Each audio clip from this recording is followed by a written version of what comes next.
go. It's defaulted. Why did you do this, OBS? Hey folks, how's it going? It's Friday. We made it to the end of the week. Hope you've all had a good week and enjoyed your Friday. And enjoyed your Valentine's Day if you are indeed celebrating that with the people that you love. I was very fortunate to spend a bit of time with the one I love today. Completely unplanned, but it was good. But for the rest of the evening, I'll be enjoying a nice cider to kind of celebrate by myself. Because I've not had a cider for so long. I thought, you know what? It's a Friday night. Let's enjoy a quick drink. Now today we're going to be working some more UI for the game, the silly little game, or Revolt Overthrow as its working title. So let's switch over to the main screen and let's get going with something. So we're working on Photoshop at the moment. Now what I need to do is to hey, how's it going, humans? Ozzy is on my lap in front of my laptop. Awesome. Hey Jeffrey, good to see you. Hope you are having a good day. Yeah, we Nix and I enjoyed our comedy show last night, and we both smiled and looked at each other when Mickey Overman mentioned where her family is from. I thought, of all the places that she could have lived. But I suppose it's probably a fairly popular area in some ways. Certainly not for any good reasons.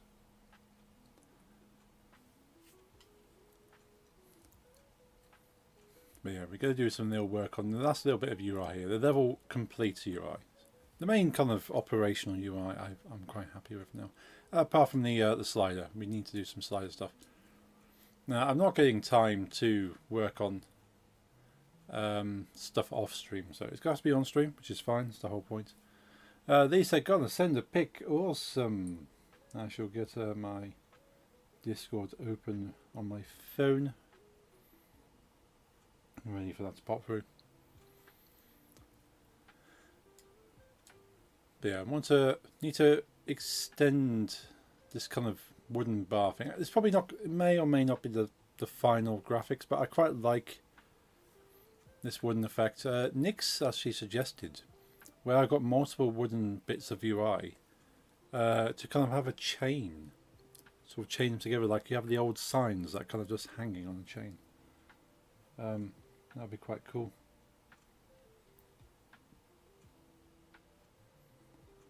So I'll have an idea on that. Hey Max, how's it going, dude? Good to see you. You were going down to the London way tomorrow still? Oh, sent it to you. Okay. That's all good. I will have it ready. Decided to go live a little bit early today, just to kind of get the ball rolling, because I'm usually hitting the button just past 9 o'clock, and by the time my face is on the screen, it's already quite late. So I'm going to try and have my face on the screen for 9 o'clock. So there's no excuse otherwise. Chorleywood, yes. Yeah, you have to let me know how that goes. Yeah, tomorrow's so busy. I've got to take Nix's car to the garage first thing in the morning. And then I'm going to pick up my new glasses. And then we're sort of meeting up with Nix, probably to do some things.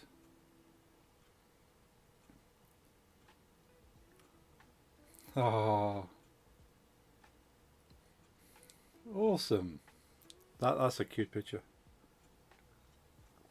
Collector's Card House, yes. I did enjoy that. The only problem with Collector's Card House is it's such a tiny shop, and when they have events, you really can't get many people comfortably in there.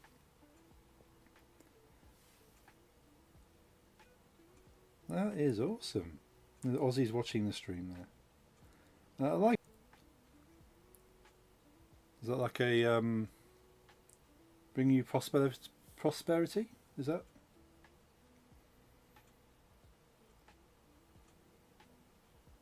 That's cool. Thank you for sending it. Yes. We have a lot of those. Awesome. I think they're cool. They are.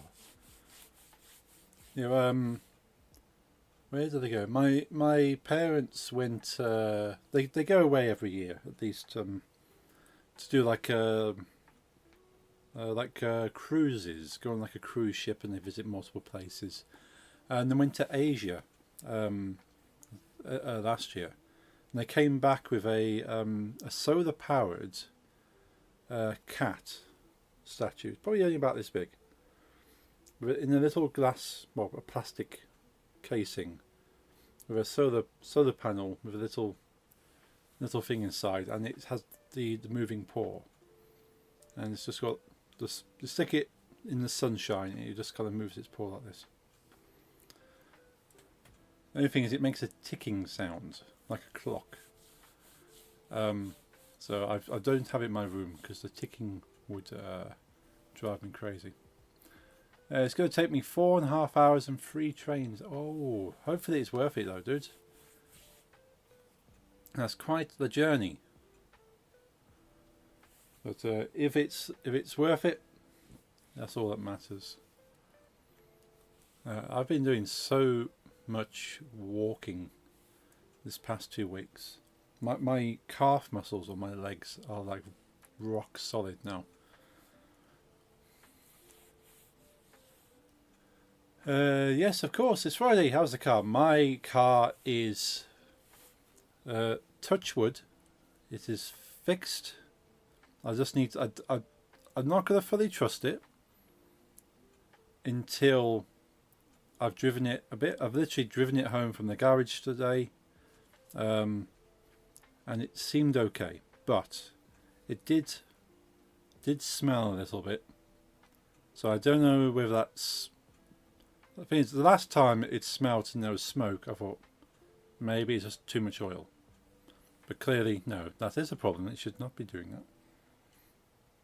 So I'm going to drive it a little bit, like short journeys, see if I'm absolutely happy, and then I can relax. But in theory, that car is fixed. I just need to fix Nix's car, which is going to be the more expensive one. More work is needed on that, so I'm taking that tomorrow to get that sorted. It'll probably be a few days fixing Nix's car. But I'm happy about that, and it didn't cost me quite as much for mine, but yeah, it's going to cost quite a bit for Nix's car. Hopefully the warranty cover will take most of that off my hands. Well, fingers crossed. We'll see how that goes. But until that is fixed, then I'm going to keep worrying. I don't know if I'm going to have to spend more money, whether I'm going to be out without a car, if Nix is going to be out of a car. So much stress over that, especially when there's not many garages in my area that want to fix engines. They're quite happy changing tyres, changing exhaust pipes, doing all the little maintenance things that a car needs to have every year. But if your engine breaks, like maybe 2 or 3 places in my area will even look at the engine. So it's and they're always busy because people need engines fixing. You like dubstep, by the way? I think you do, right? Yes, I like the wub wub. I like sort of I like heavy snares and I like wub wubs. Doesn't have to be dubstep. If it's got a wub wub and a heavy snare, I'm all over it. Like a lot of Korn stuff. Korn has a few tracks that got that kind of feel. And when they did that collaboration with Skrillex, I was a big fan of that set of songs. A lot of people in the metal community weren't particularly fond of that, but I like Korn and bands like Korn, like Slipknot, that bring in digital distorted sounds. because it's different. Like I know I understand you can take an electric guitar, you can push it through different effects, and you can get some really interesting sounds. But why limit yourself to a string instrument when you can push other sounds, blend it with that string, maybe even have the string instrument affect a digital processor in a way beyond just taking that raw sound. Some people purely like the vibration of a string and nothing else. Cool. I played around with dubstep yesterday. I'll send you. Awesome. Be interesting to hear that. I absolutely. There's like a lot of genres. Dubstep has a lot of bad stuff like that. People take what dubstep is on paper and go, "What is dubstep?" They read the description. They go, "I can make that," and they put out what absolute shit. And it floods the market, and every time you go, "Oh, there's a new dubstep track, let's listen to it," and that, oh. And then sort of occasionally you might hear something really good. And you go, brilliant, I can add that to my collection. That is a good produced sound. Just because the concept is easy does not mean that you don't have to put any work into making that sound. A fun thing to say after I tell you I made it. Now, I'm not saying you, but that dubstep is, in theory, an easy genre to make, a hard genre to master. Well, I would say harder to master, to get it right. But if you know sound processing, you know how to get the resonance of that bass to kind of carry through and have your drum hits kind of cut through on the right frequencies, you can have a really punchy percussion and like a really kind of growly, wobbly bass coming through something. But a lot of people don't know how to balance frequencies. They just throw it all into a DAW and then export it and go, "Oh, that is just a muddy wash of sounds. You've not considered it." I had a lot of struggles. Yeah, that means you've worked at it. I have a plugin for that called Massive. Yeah, I've heard Massive is really good. I downloaded it a long time ago. I didn't fully understand it. I turned some of the plugin knobs and got kind of some sounds. But my friend Ollie really kind of promotes Massive when he's writing his own stuff. He says you can pretty much make most sounds with that plugin. Drum is stripped down version deathcore song made earlier. Ooh. See, I like the idea of that. That sounds cool. I'm looking forward to hearing that. Hi, Sally Mertz. Hey, Lisa.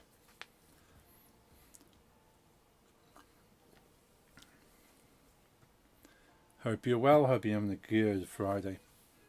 And I hope you too have had a good Valentine's as well. Have you done all your gift exchanging and whatnot? So the rhythm is a slower and stripped down version of what I made that has a lot of triplets. Oh, that sounds interesting. So to me that sounds like a little so you know those da da da da riffs. Oh yes. Try and translate wording into sound. But yeah, interesting. I like metal dubstep fusion because there's a heavy crossover. When you look at the construction of metal and dubstep, it makes sense that those two genres can coexist quite easily. There's no guitars in it itself yet. That's fine. The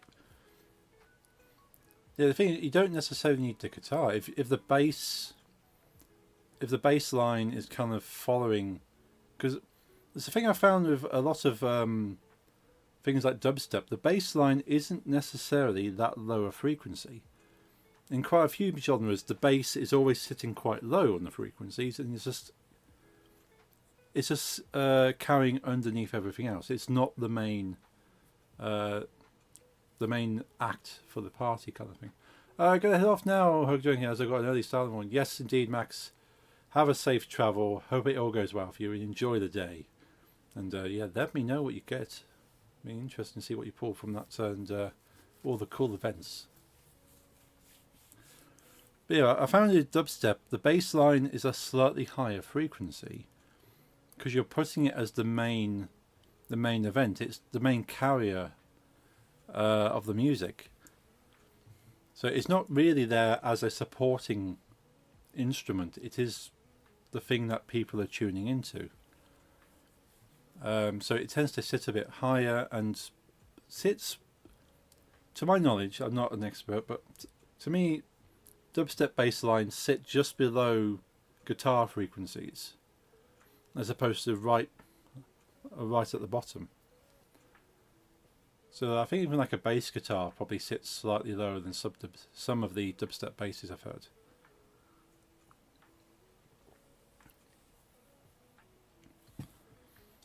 And that's where you get the screechy sounds in dubstep, because you kind of pushes the frequency right up above vocal ranges. It is quite an interesting genre to work with if you properly work with it, but some people just put a wubby sound and just a looped percussion, and they don't actually achieve anything with it. What would I like to do? I would like to make some. Let's make some numbers. Make some numbers. Let's make a new file actually. New. I only have 3 plugins at the moment. That's sometimes all you need. I know some people that will absolutely overload their DAW with plugins, and if your computer can't handle it, that's opening up a project is a life or death kind of situation. I used to have 4. Fourth one I deleted because it was for 8-bit, but Logic got better 8-bit by natural since a couple of updates. Awesome. Yeah, I know there's 1 or 2 kind of 8-bit plugins out there that kind of crush the bit rates down, or actually have a generator like a synthesizer that purely makes the tones in 8-bit. And you get some cool effects with that, but it's cool that Logic's actually got that built in. That's, as you say, a lot of people have thousands. I keep it clean. Yeah, but I think in some ways it's better to become a master at a few plugins, really understand them, really work with them, rather than having a plugin just for one sound and a plugin just for this sound. Because you say that Massive can do a lot of sounds by itself. I think you can even make your own percussion in Massive if you get the right the right shape, and you do the right kind of attack and decay on the sound. You can really get it to punch and push out like a percussion would. And you think, well, yeah, you don't need to make your own drums, like get your own drum kits and stuff. You can just shape it. Ugritone for drums sounds very natural. Massive for bass things. Serum for sims. Oh, Serum I've heard is really good. You can prefer Ugritone, yeah. That's fair. Yeah, you have one that you know that works for you. But yeah, I've heard Serum. Serum's supposed to be good. Like, I know Massive and I know Serum. Those are 2 I have downloaded before, and just looked at all the dials and went, turn this. Oh, that's an interesting sound. Go. Oh, no, yeah. I've never made something with intention. I've not got, I want to make this, and then I make it. I just go, what can I make? Make a weird sound. I go, that's cool. Don't know where I would use it, and just kind of save it somewhere. Somewhere I've got all my things I've made, but haven't picked up in like 15 years. And probably by now there's better processing in these plugins.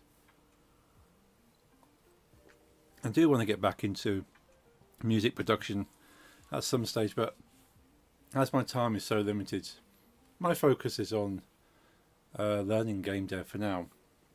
But I would love to be able to go back into music, like even DJing. DJing is taking a far back seat, and I want to be back over there mixing. But my DJ laptop is actually down here in front of me. This thing, about,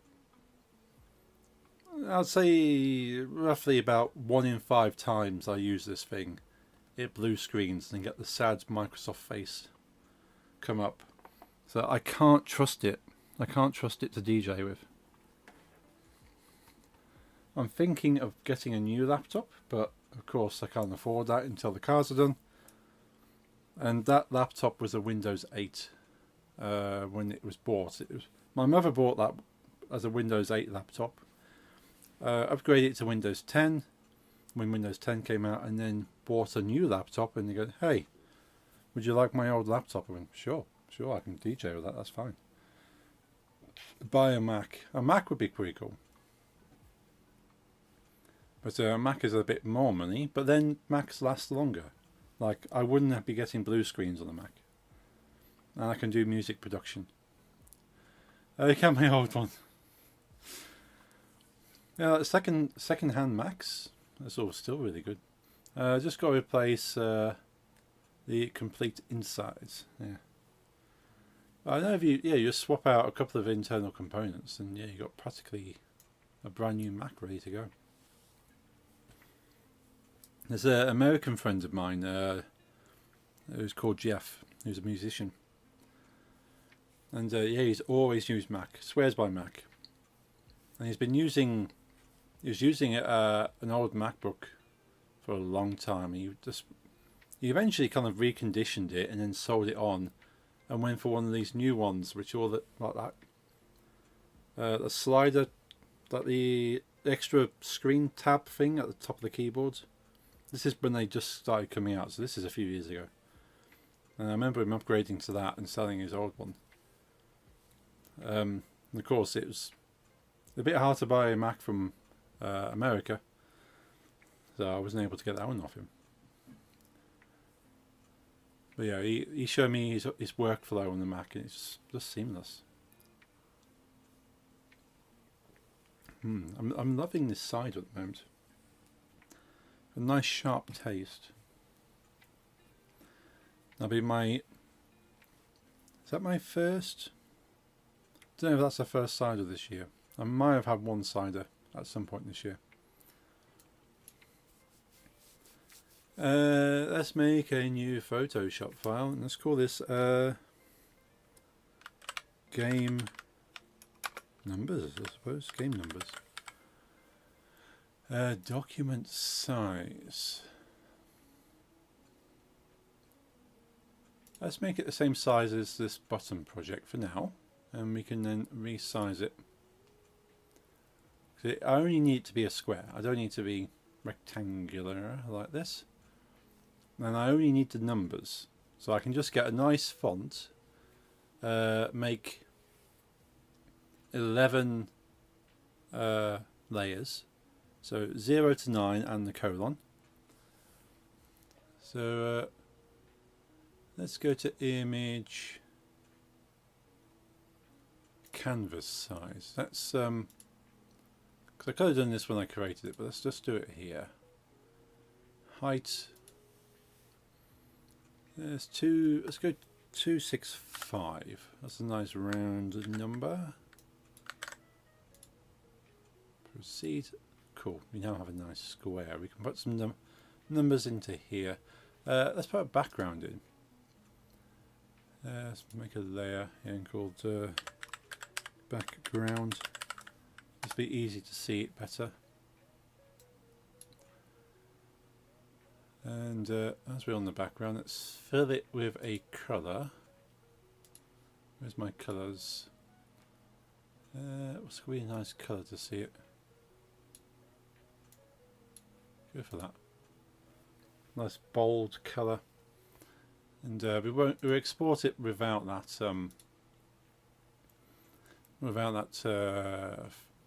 layer showing. Let's go to layer 1. Let's pick out fonts.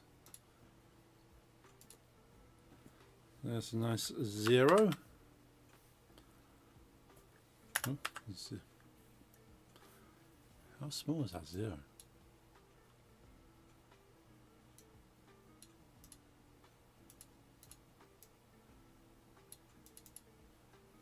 Is it the same colour as the background? That's not going to help, is it?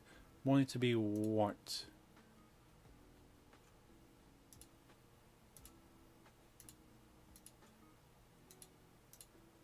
Cool. Do I want it to be the same font?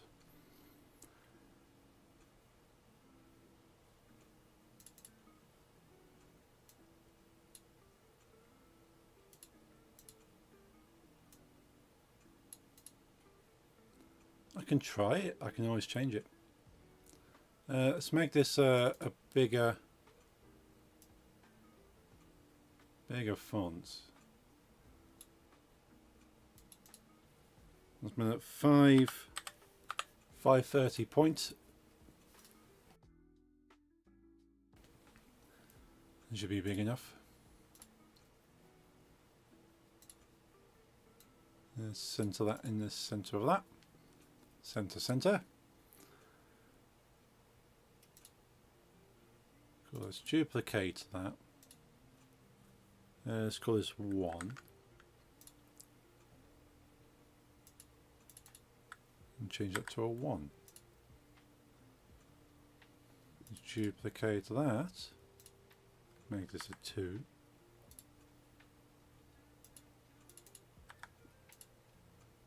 And duplicate. Make this a 3.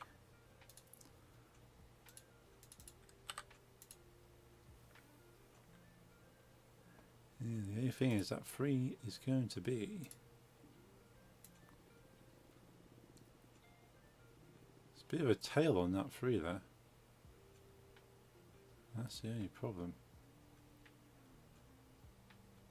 I suppose, would it matter? That it's probably got a bit odd, isn't it, if that tail is missing. I might have to artificially edit the kind of like cut that tail a little bit.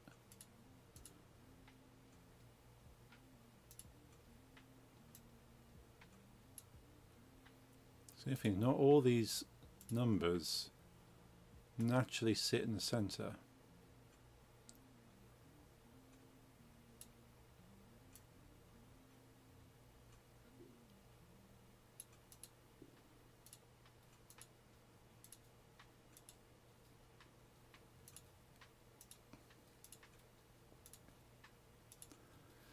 Yeah, so I'll probably have to turn that into an image and then edit the font a little bit. Just to kind of stunt the tail. Yeah, okay, let's carry on. We can come back and have a check at these numbers. Let's go for 4. So that 4's quite big as well.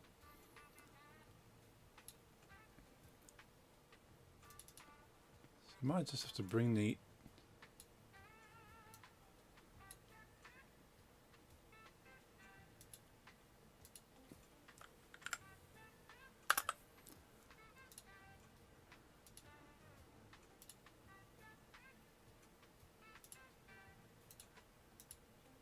so that 4 is far bigger, so I've had to make it a smaller point. But it still fits with everything else. Yeah, it seems like some of the numbers are just a little bit bigger.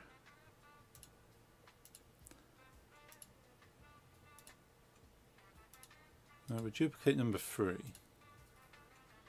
Because that was the original font size.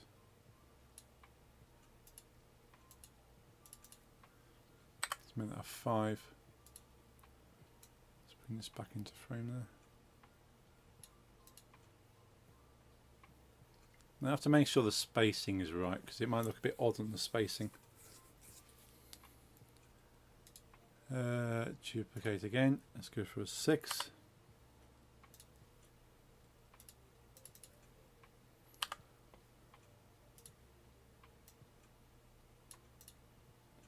And duplicate again. Let's go for a 7.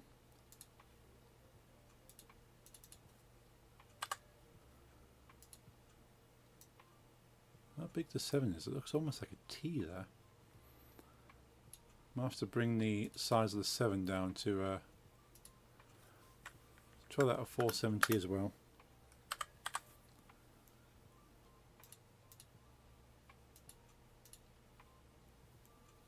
Yeah, that looks about right.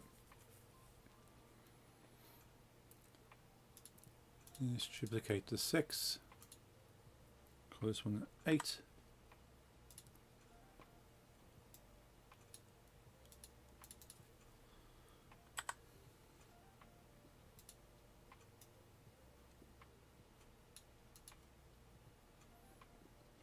And let's make it 9.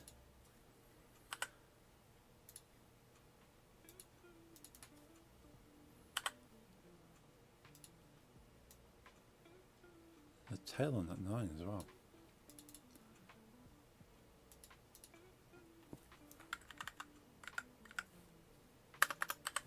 And that 470.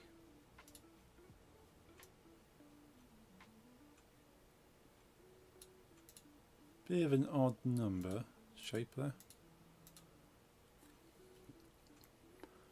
Let's make one more, which is going to be the colon. Now duplicate the 0 down there for this. The colon.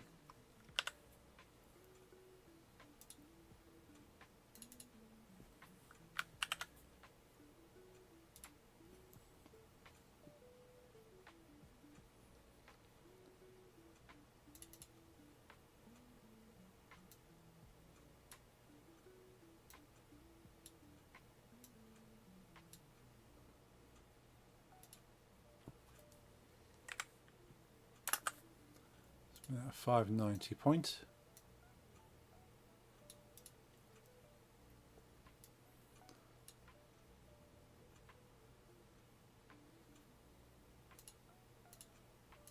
Now I wonder if I can just bring this entire file in. Take out the background. Save that. Save it straight to game dev.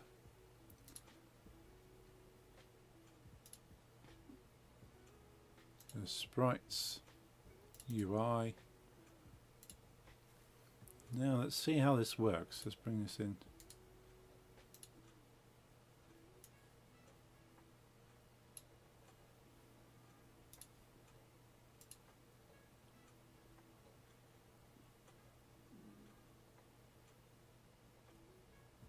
Interesting, doesn't split it out like I thought it might.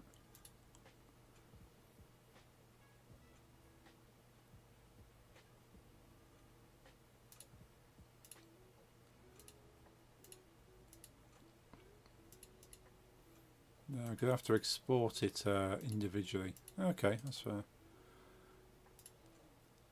Maybe it's Unity 6 that allows you to do that.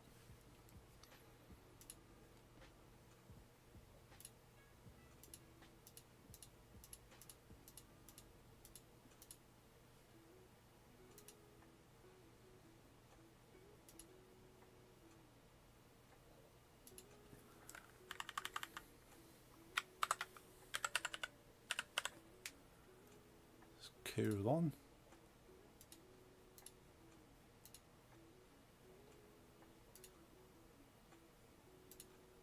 Probably actually make that a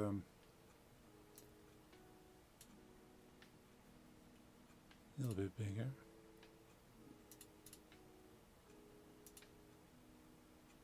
Export.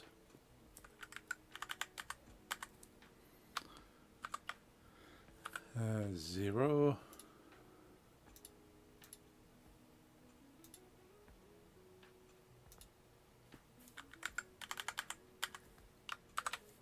There's a 1.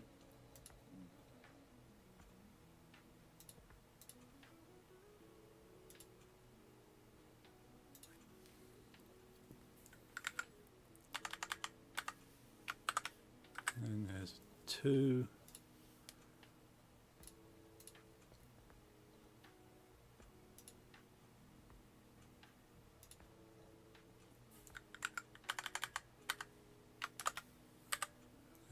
3.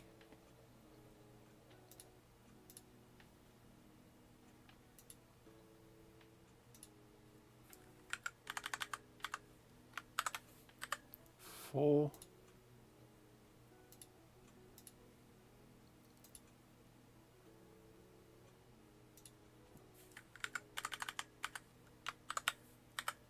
5.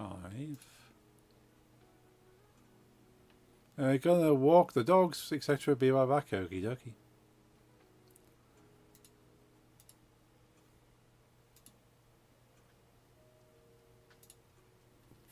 Going for a 6.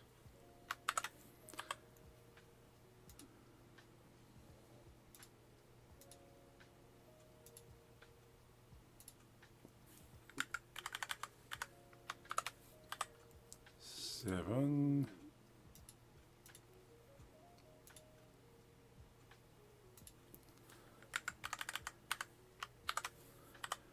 8.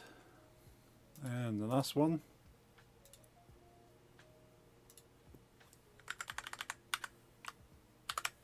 9. Okay, so now we have individual PNG files.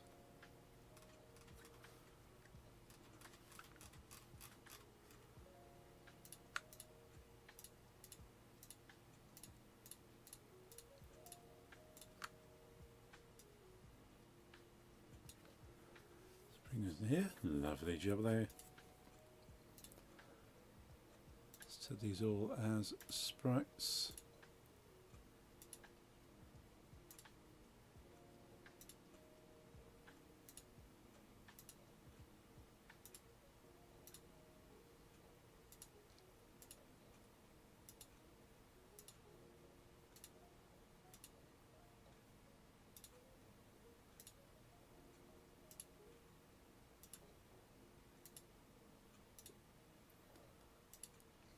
That's one of the things I've noticed with Unity 6 is that you don't have to set images as sprites.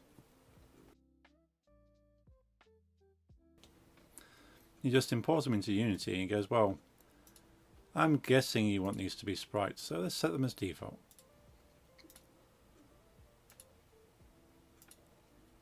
And if you don't want them to be sprites, then on that small chance, you can just do what you did before and change them into what you need. Okay.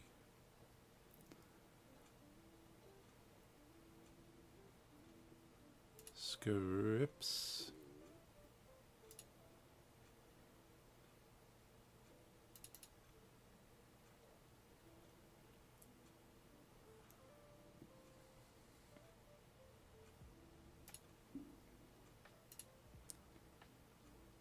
So colon into colon. 0, 1, 2, 3, 4, 5, 6, 7, 8, and 9. Cool. That's this object created.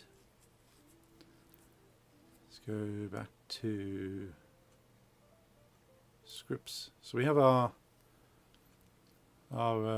scripted object with number sprites in there.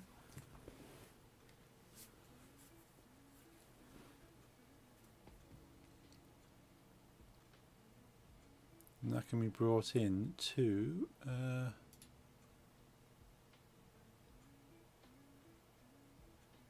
canvas timer.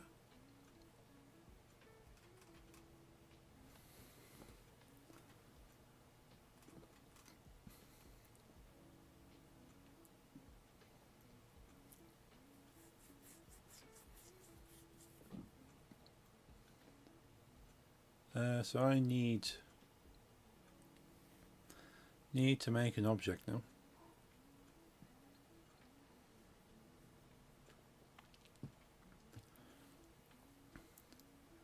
I think I already have an object, maybe. End level UI, there we go. time holder. So for the time holder, I've got number sprites in there.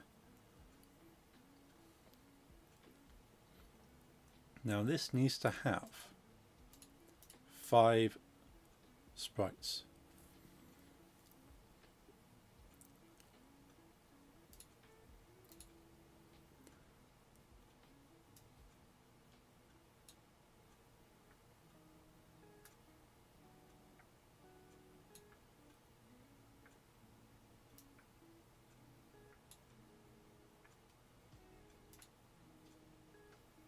And let's delete these actually. Delete. Delete. Delete. Okay. Let's create image. Okay. So what's the size of these? 265 by 265. So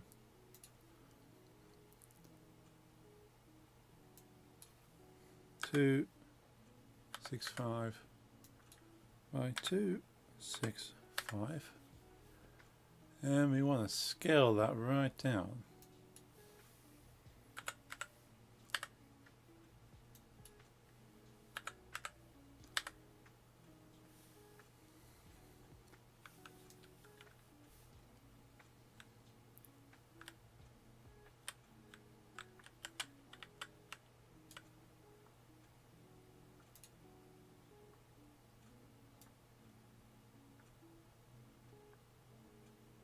Be about the same height.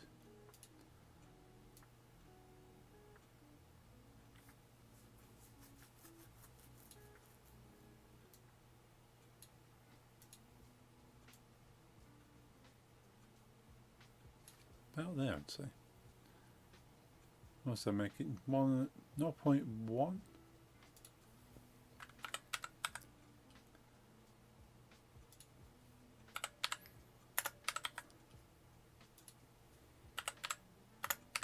0.1.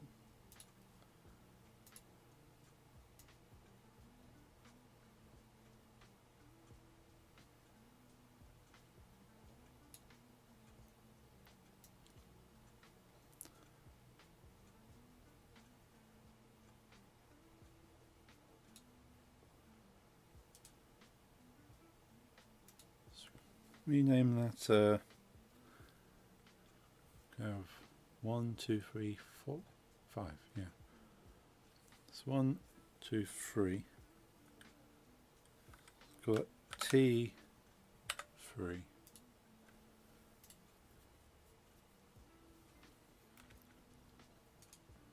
Let's duplicate that.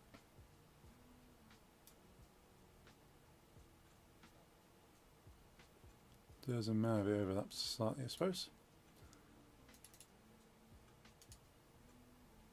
Rename it as T2 and have it say I'll be back.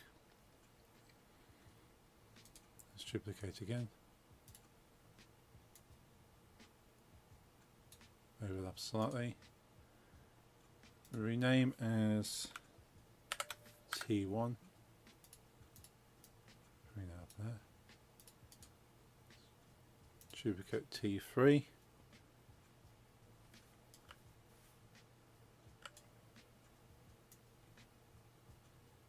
That's slightly overlapping. Rename this as T4 and duplicate.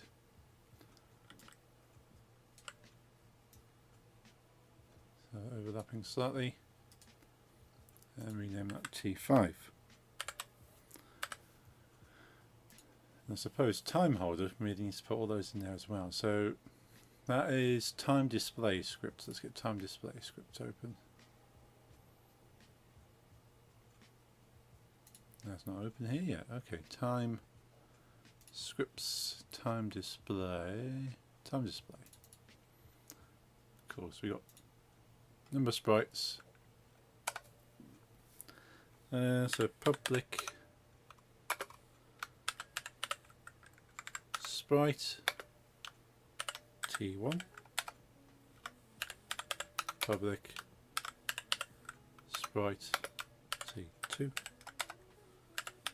public sprite t3, public sprite t4, and public sprite t5. Save that. Let's go back to Unity, wait for it to do its thing.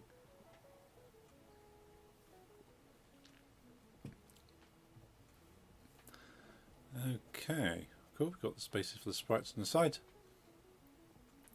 Let's go T.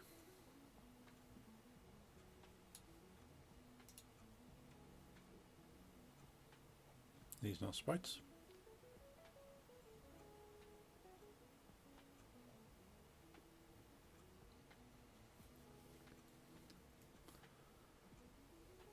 Do they have to be game objects?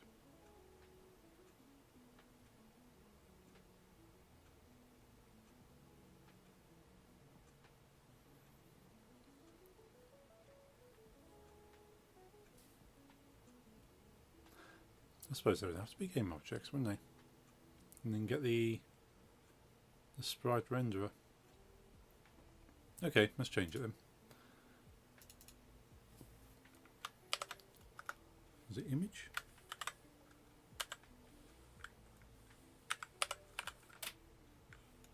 Oh, that's an image.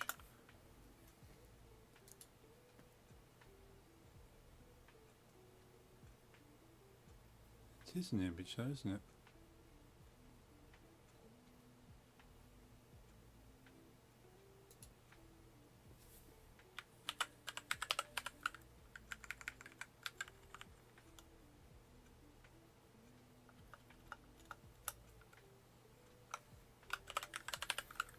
Game object.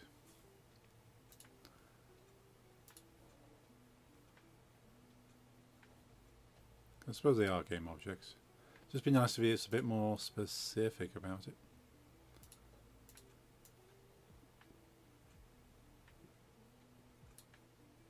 Okay, let's do them as game objects then. I suppose sprites are only really if you're dropping a sprite, but these aren't sprites, they are objects. We do want to get the sprite renderer from them though.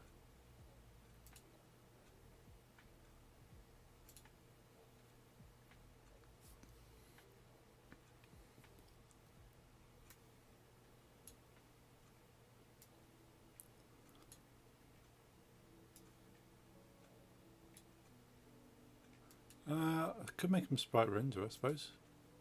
Let's drop in the sprite renderer directly. Let's try this. No, it's Photoshop.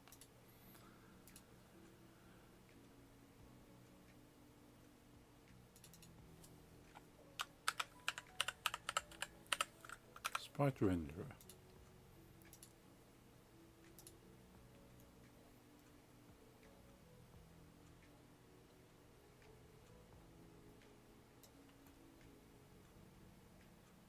No. Okay.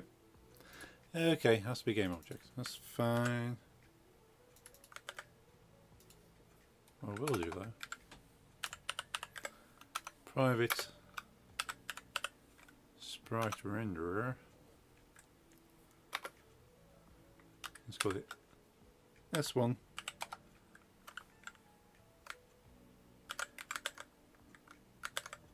Two, 3, 4, 5.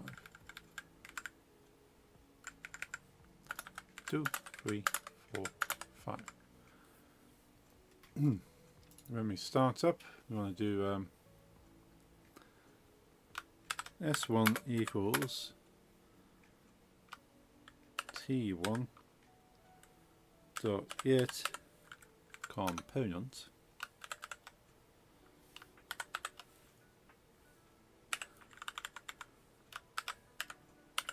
sprite renderer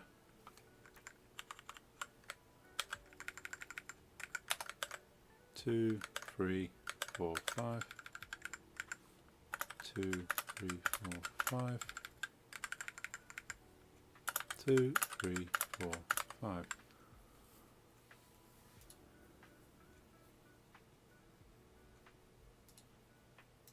Okay, so that's loading in the sprite renderer.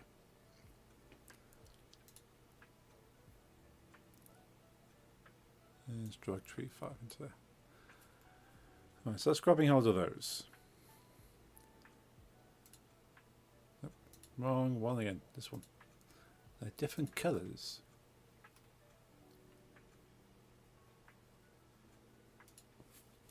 I suppose from the get-go we can make a S1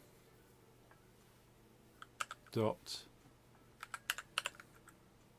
sprite equals in S dot 0.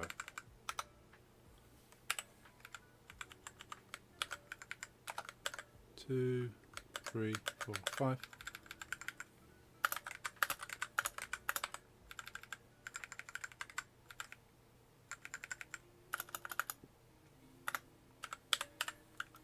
Cool. Cool.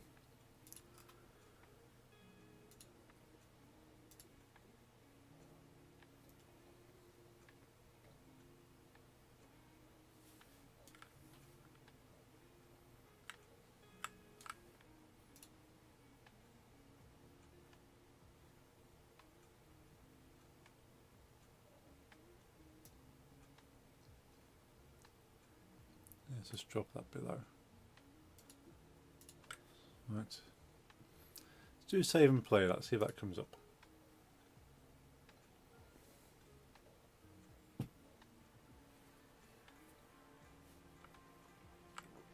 Well, it's there, not doing much.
So first thoughts, it hasn't worked, but I want to complete the level and see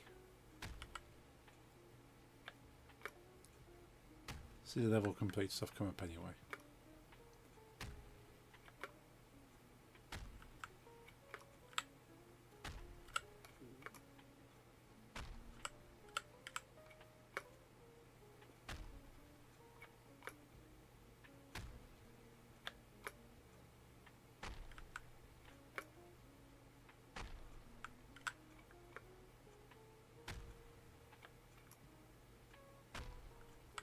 Three more somewhere.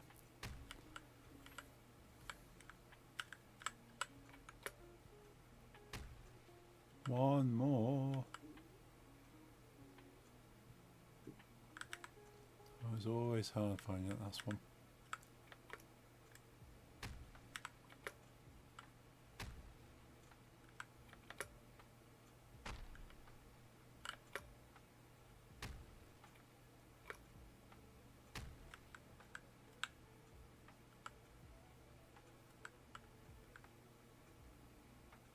Really not seen it.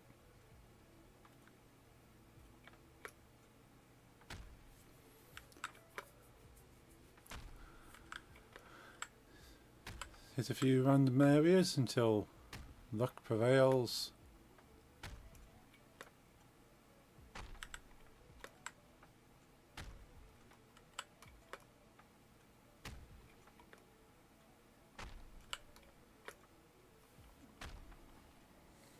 As I say, there is no sprite render attached to T1 game object. Ah, that's probably that's not working then.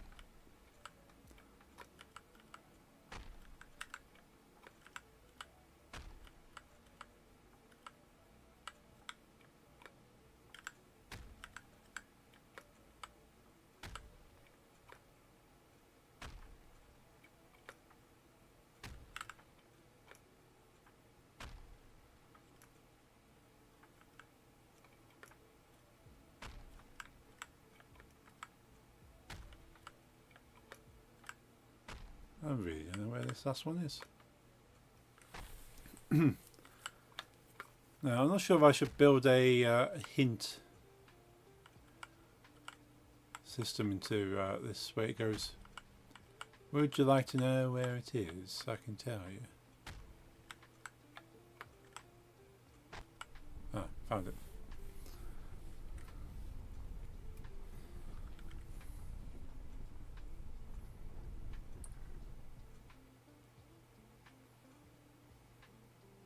Torn apart by shadows. Ooh.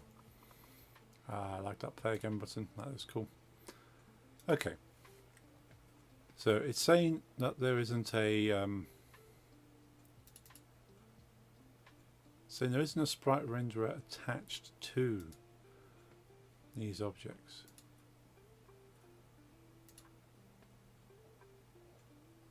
Canvas renderer sprite. Source image. Is it a source image then?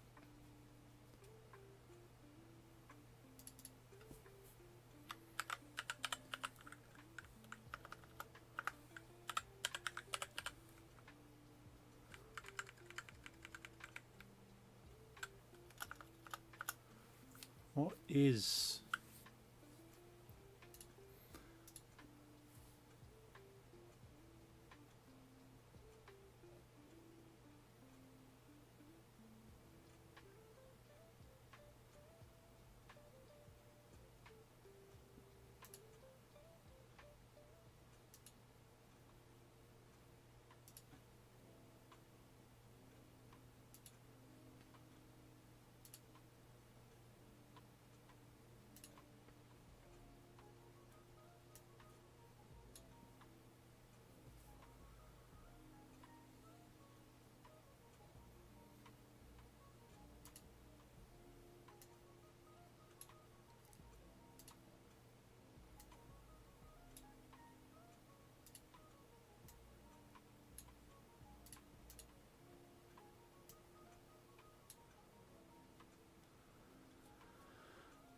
So that's how it look.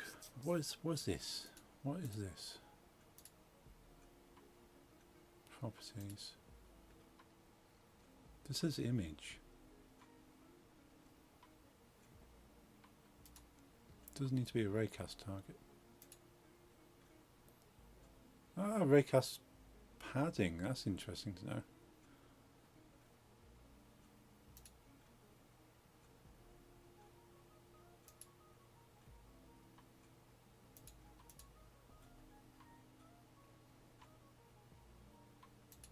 This image.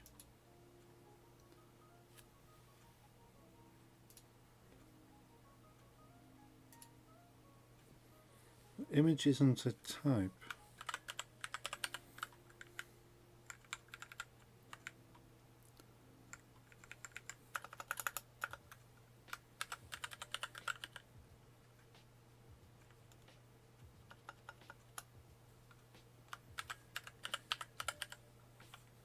Sprite mask, paper mesh, sprite renderer, number sprites,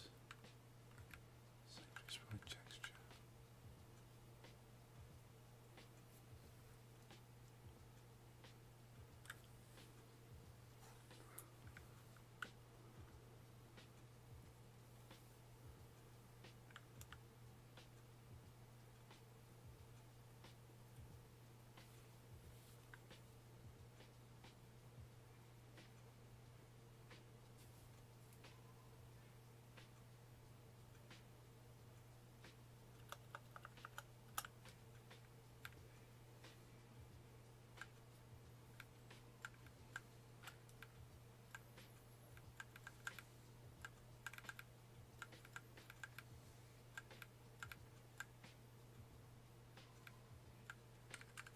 source renderer.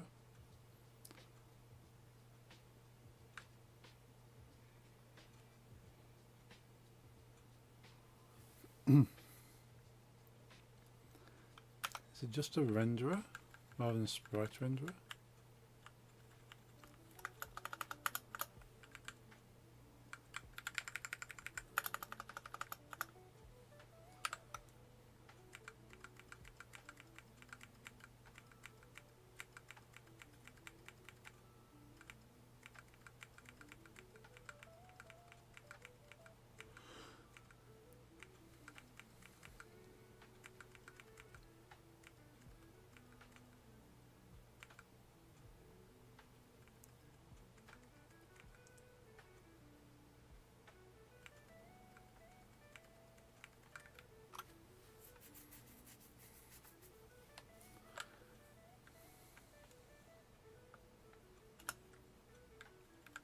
It's not that then.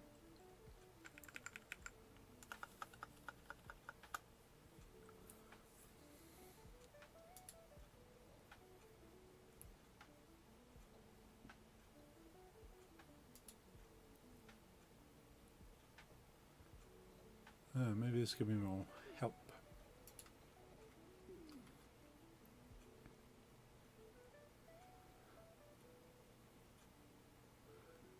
Texture that represents the image display, which must be imported as a sprite. Yes.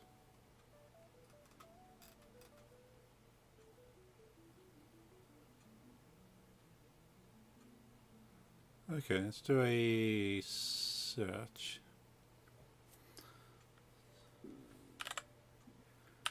Unity change image in script.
You're back, welcome back.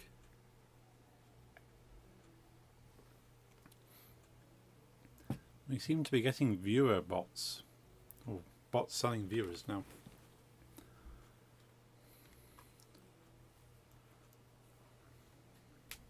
Kill them all. Yeah, ban that one.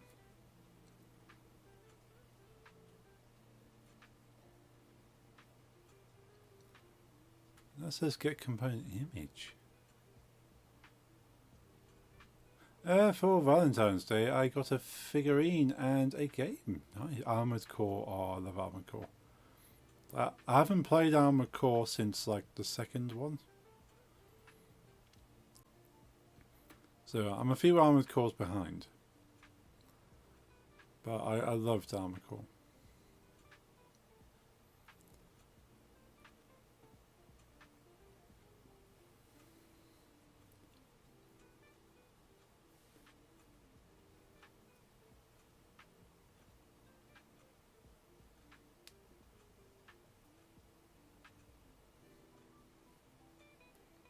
So it's kind of a public image. So I need to... Is it system collections I need probably? That's what I'm missing. Let's put this into the code.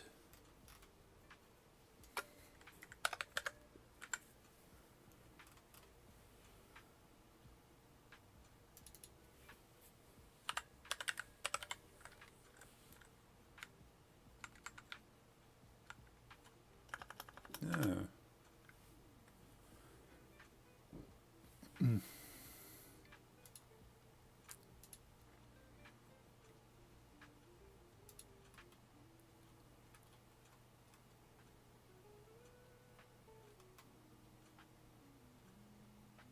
Access the image or public image.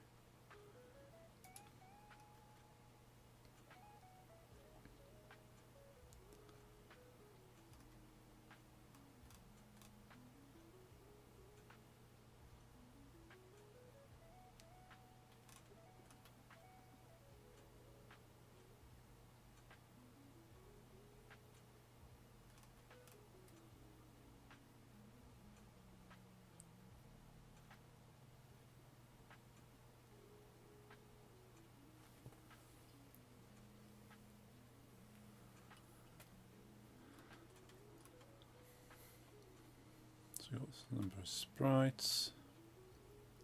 Let's get component image, but apparently I can't get image as a component. Why is that not a thing?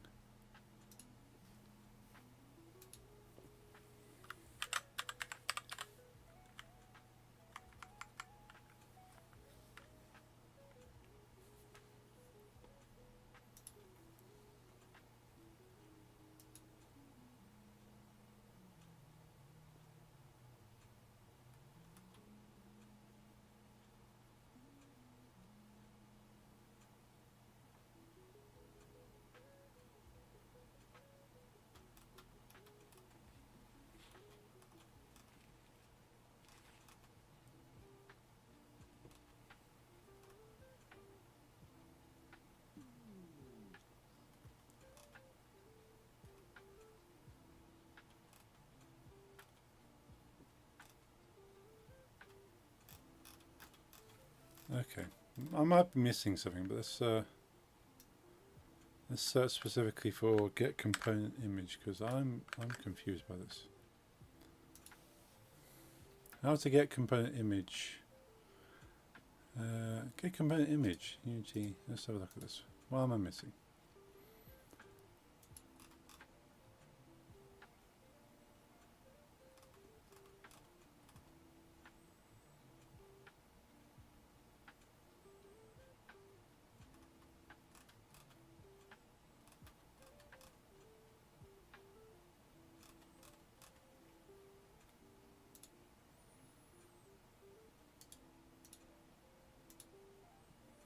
Just going for the Unity forums at the moment.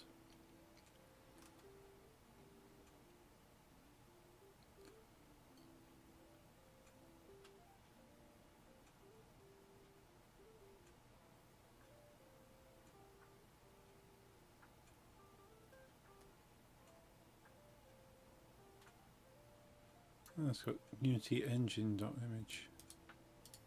Could try grabbing it like that. Oh, I was quite happy with that. Oh, I'm not using Unity Engine UI. Need to pull that in, that's why. So it's not collections then, it's of course I need to have the UI in there.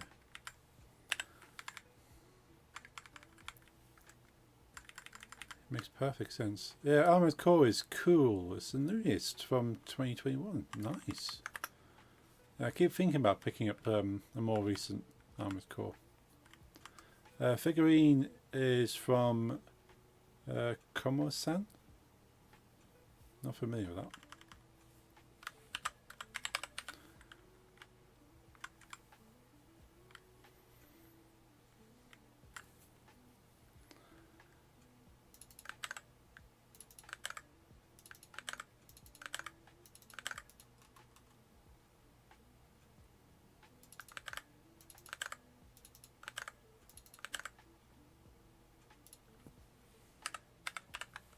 Dot sprite.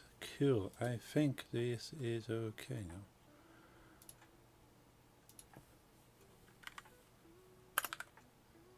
Let's make them all ones. Save that.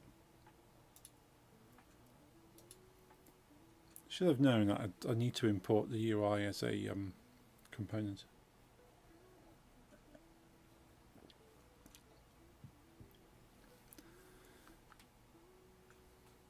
Did you talk to the guy from Almera? I did not.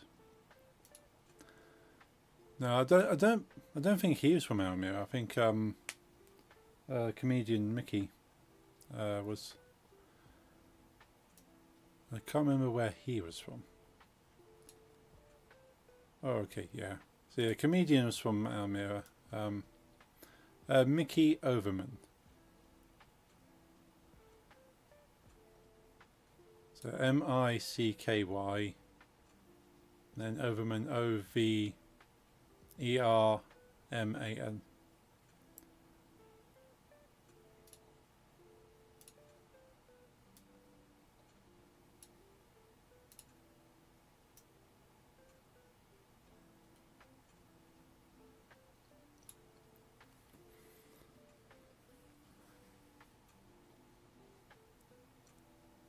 Yeah, I like the material. It's quite what's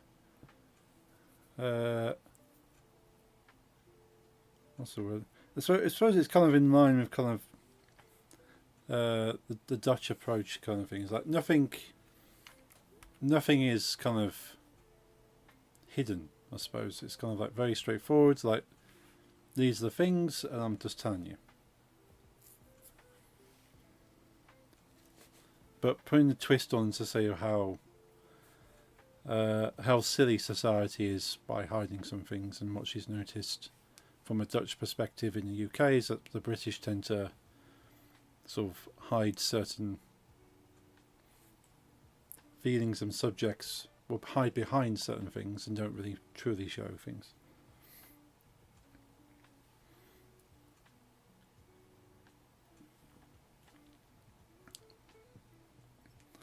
And kind of poking fun at the British and their behaviour and stuff.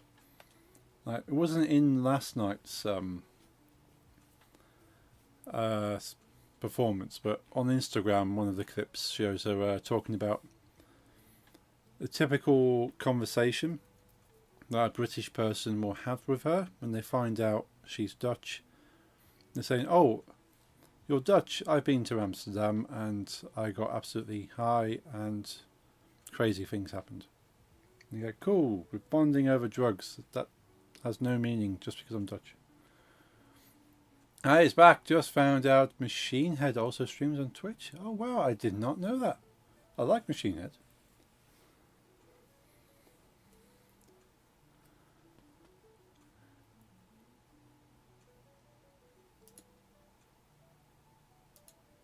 Found it by accident. That's pretty good.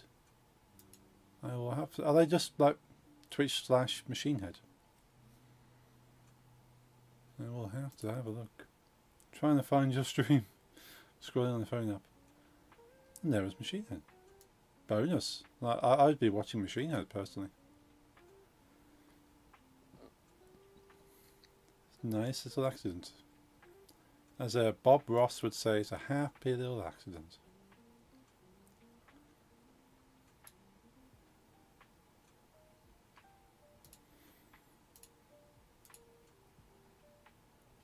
Twitch does need to stop changing its app though. Yeah, I don't like it. They've tried to make the Twitch app on phones like social media apps where it just keeps throwing random things at you going, "Hey, check this out, check this out." You go, "No, I want to watch the streams I follow. I don't want that." Give you credit for trying to show me streamers I've never seen before, and then expanding my kind of reach to things. But I follow certain streamers because I want to watch certain streamers, and you're not showing me the streamers. There used to be a 24/7 Bob Ross stream on Twitch. I remember I used to watch a little bit of that. Managed by his family. But I think it's not online anymore. No, I remember that. I think it was probably during lockdowns. I remember watching a lot of Bob Ross streams. That was cool.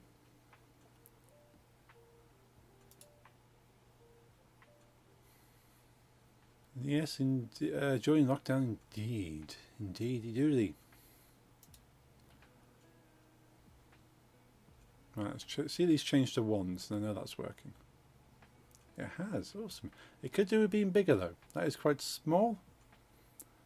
I'd like it to be more readable and bigger, but mechanically, in principle, that works. So this is where we just get to make it a bit bigger. Let's grab all of these. Can we do a collective sizing up?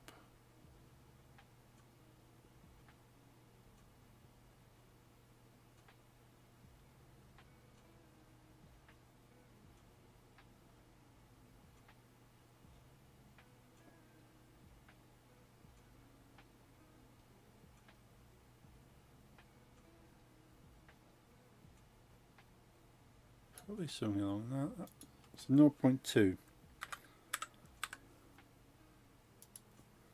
0.2 and 0.2.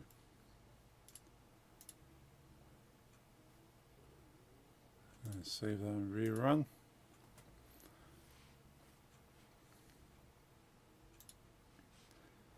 I'll probably put a background behind it as well, so it kind of stands out a bit. That looks a bit better. You can see that number far better. I would like to increase the size here as well. Let's make the screen smaller. Oh, it's probably off the screen. So this is probably how a mobile would look. If I run this on mobile, it might look like this. I don't know. What's the... No, it's not like that. Free aspect. Oh, that's probably mobile.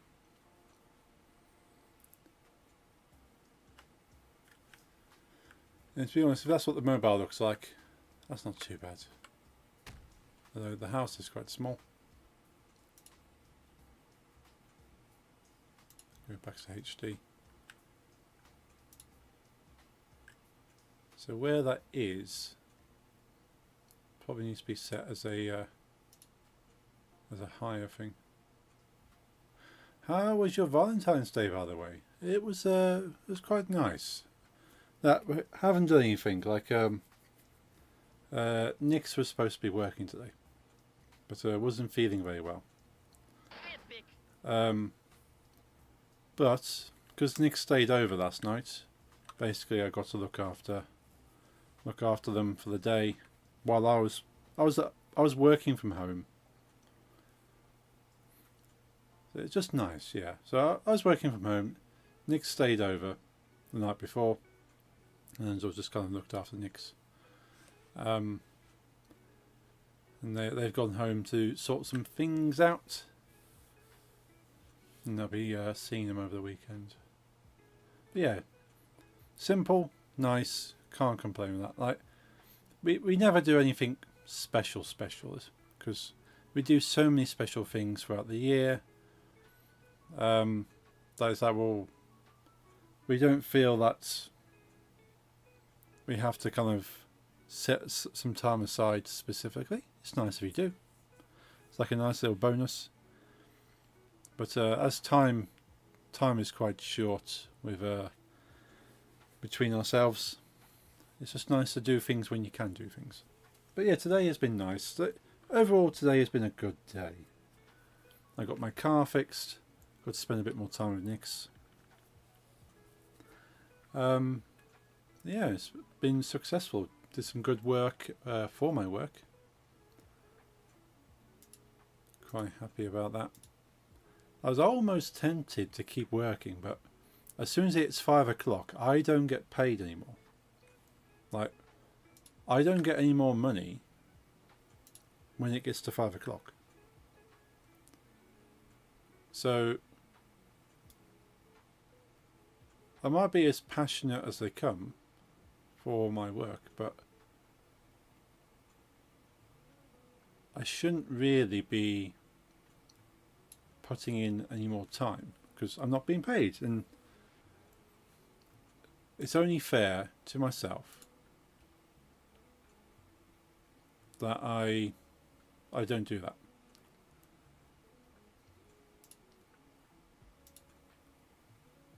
So what is the difference with timer?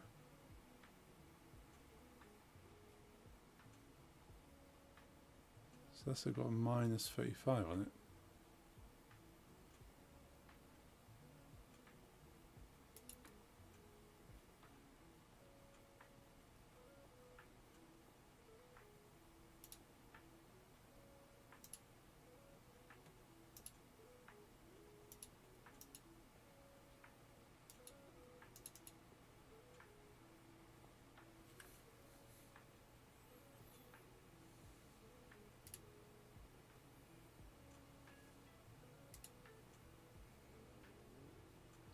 So I want that to be at the top.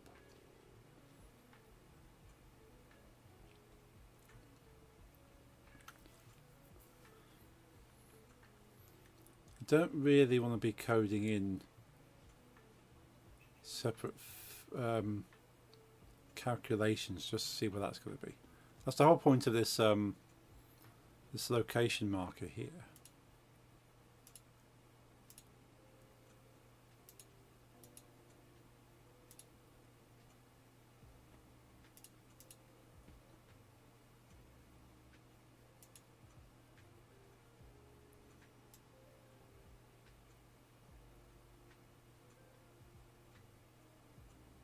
That's minus 30. How can that be minus 35?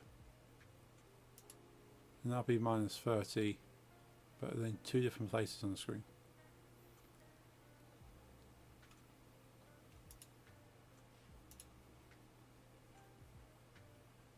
Ah, because I suppose, I know why.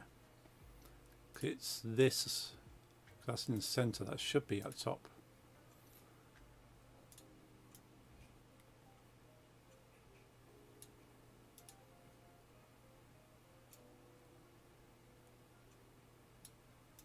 So this is 0.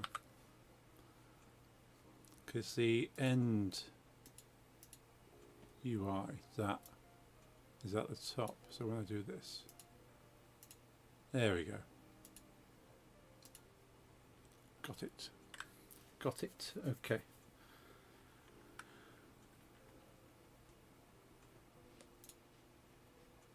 Oh, never mind, it's all the way down here.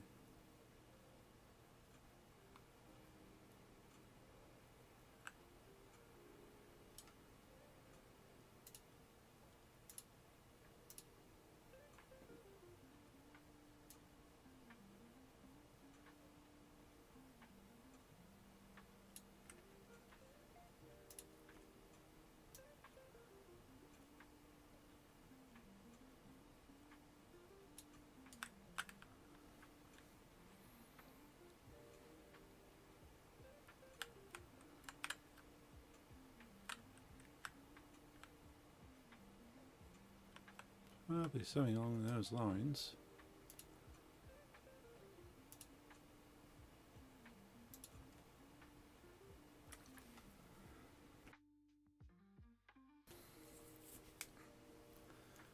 Let's do a thing then. So, time complete. So time complete must be in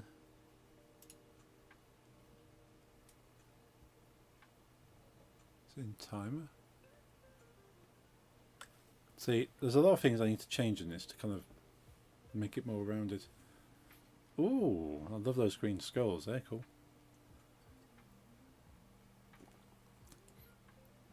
Dead. Thank you, thank you. The best emotes on Twitch.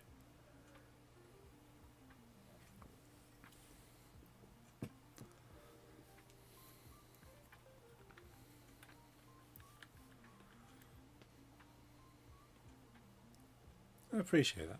That's good. Hey, Nix. Good to see you. How's your evening going? You got all of your tasks done?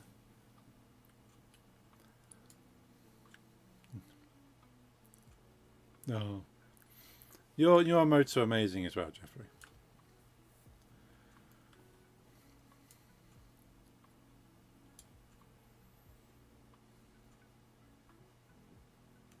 Didn't make these, no.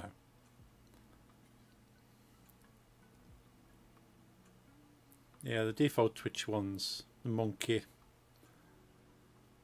It's the monkeys.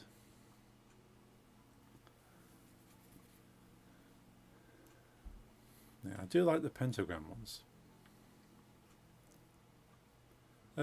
Just sorting them, head is still pounding. Ooh.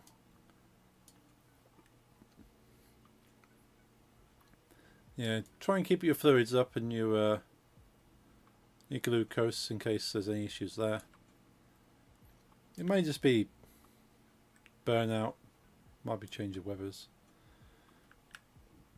You never know with these things.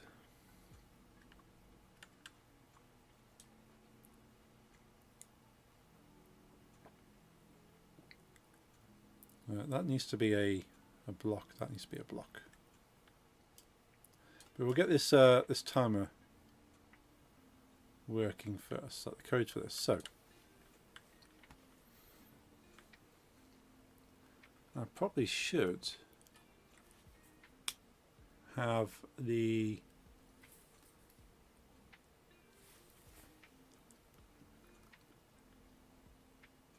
that's an empty. So that this should really be a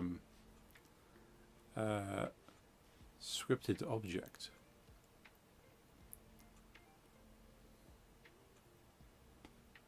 Well, I've just put it as a regular object there.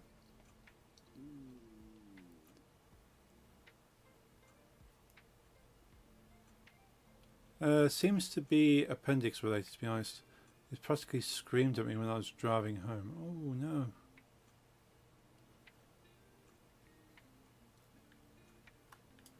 Hopefully it holds out for a bit longer.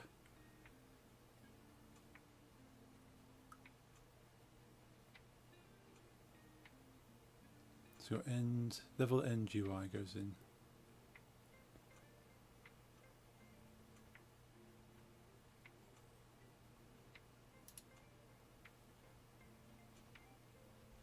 Yeah, fingers crossed.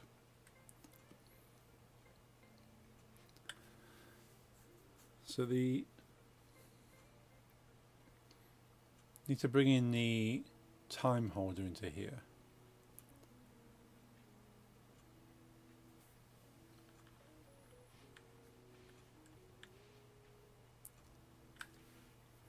So level end script. Need to put the time holder in. There's level end script.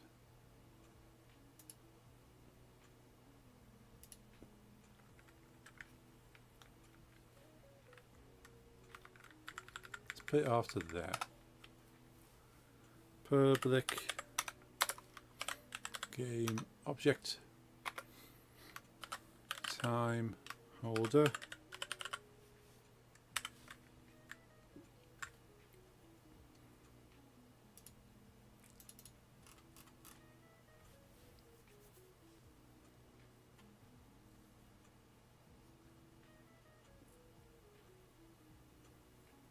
set time text.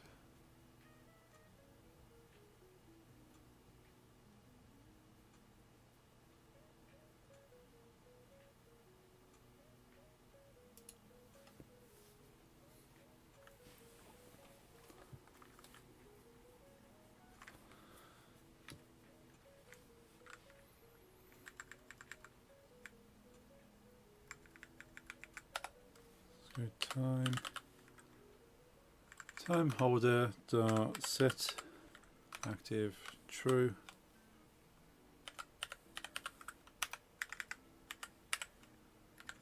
Time complete text.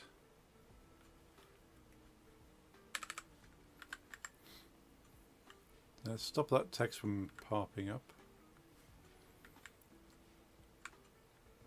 And hide. Let's put a hide in there as well.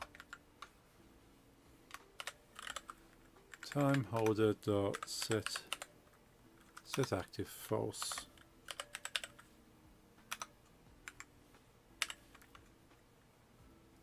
And it doesn't matter if time complete text is set false because we don't want to see it anyway right now. So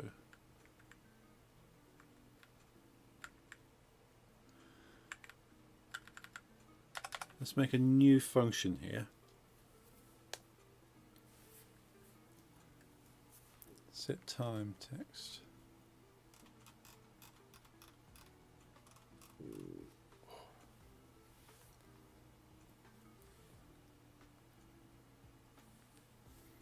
Okay, let's go public void. Call this one set. Space in that. Set time sprites.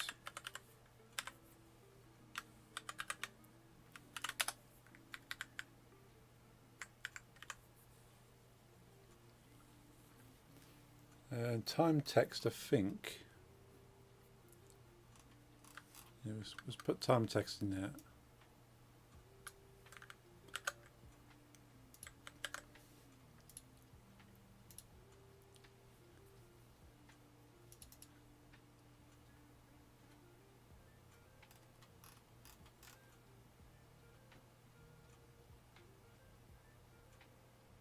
Level NGI goes into score. Okay, yeah. I've really made it quite messy the way this works.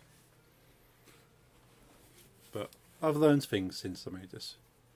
Like, it works and it looks, on the surface this looks quite clean. You go, oh, you got a nice little function here, checks the win, check the score. But the way it's all linked together is, imagine getting a piece of paper and drawing a load of dots, and then drawing lines between these dots randomly. That's effectively what this code looks like.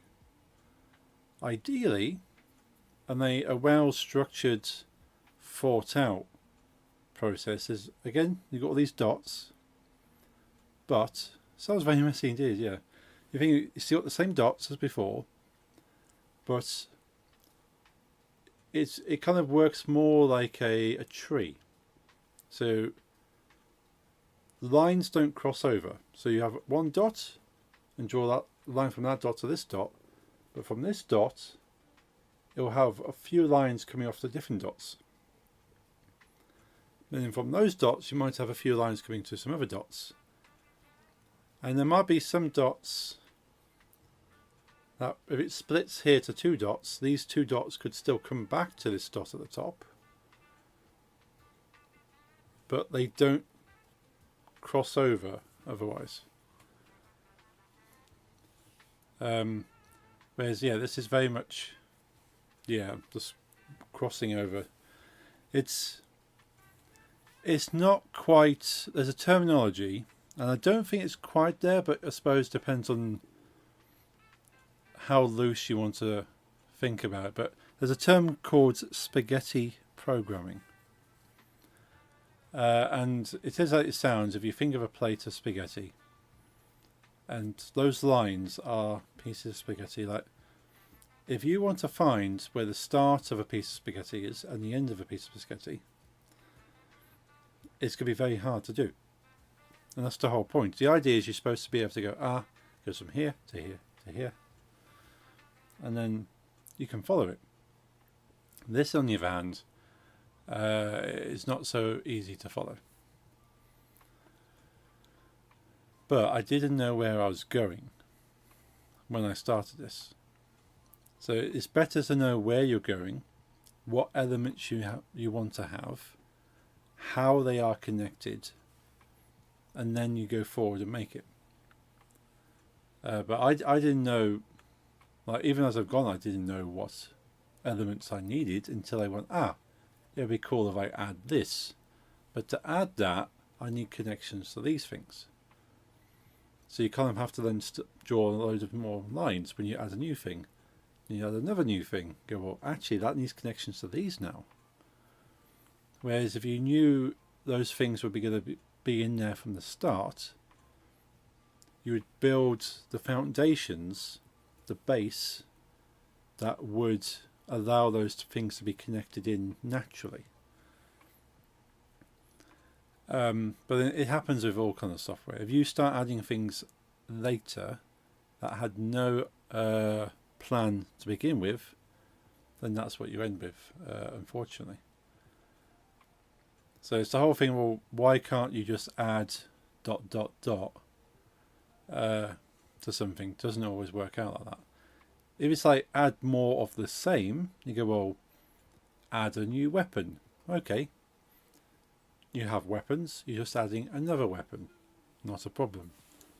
But say, for instance, you've only got swords in the game, and you say add a bow, well, that's a completely different thing. There's still a weapon, but a bow is like a ranged weapon. So you'd have to think how that works. And maybe you can, if you've built the weapon systems well enough, you can add any type of weapon in. You just build a whole new section for a ranged weapon, and it behaves like a sword. Like you apply power and you get a result, kind of thing. But it all depends how well you build it. And this wasn't built well. It works, and some of this is really good. But yeah, I would, if this was a professional game, I would scrap this and start again. But it is a learning project. It's me learning what to do. And I wouldn't have thought about changing them for sprites, for instance. Let's go back to there. So level end. Yeah, this is time to experiment. Exactly. So you need to allow yourself to play around with a concept, see how it works. I suppose it's the same with any kind of media form. Like you have an idea, you try it out and go, well, that was cool, but I can see where I went wrong with that. I want to make something better from after I've learned how to do that. And I suppose it's like similar to if you like write a book. I suppose you write the book and then you look at it and go, well, that story was okay. That's all, but I can see where the characters didn't quite evolve. I can see where this plot line didn't really work because I had to add in characters later to make the plot work. There's holes in the process of sort of not allowing something to happen. I thought, well, I want this to happen, but I had no idea how it was going to happen, and it didn't make sense how I got there. But then you go back and you plan your next story, and you go, well, I understood that I had problems last time. Let's make sure I draw out where I'm going and the reasons I'm going there, and then the story will go with that. And you're not having to backtrack and add stuff in that makes something work later on.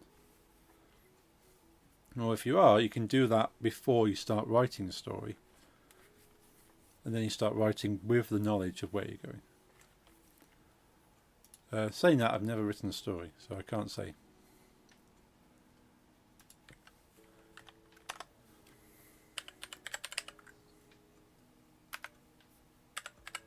Let's go set time sprites.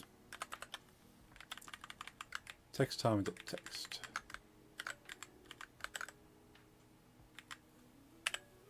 Now I'm doing that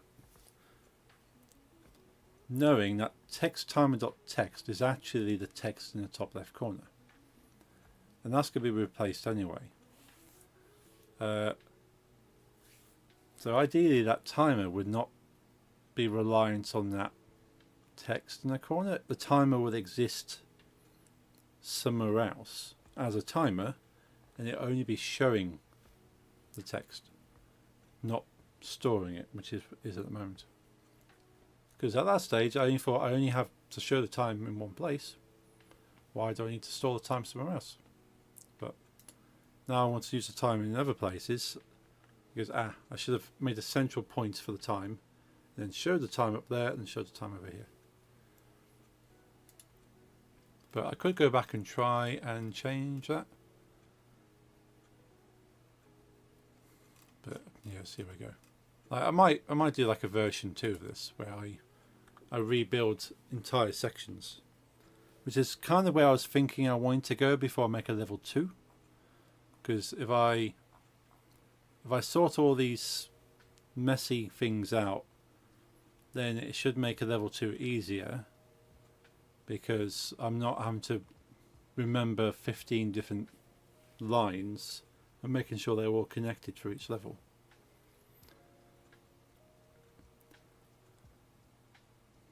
Because I feel that's how it is at the moment. But we're doing this at the moment. We're looking at one thing at a time. So I'm now calling set time sprites at the same time as set time text.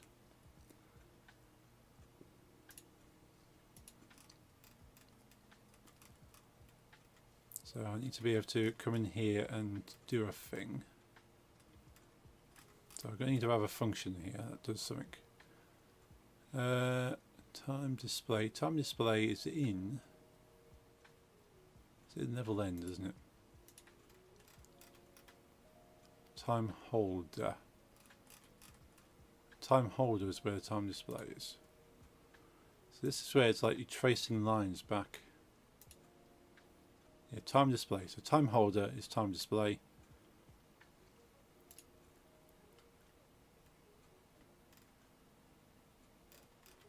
So time holder. So I need to get the time display from that.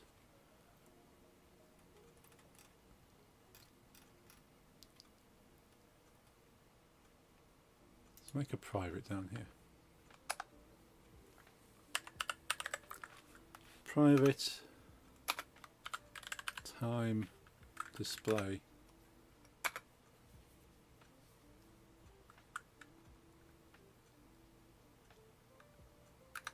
Time display. Let's just go there. And time display is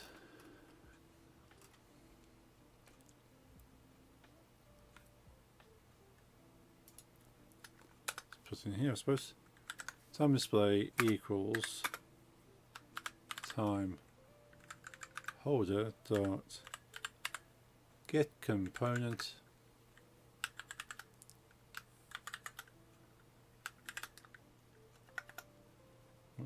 get component time display. So that loads it into there.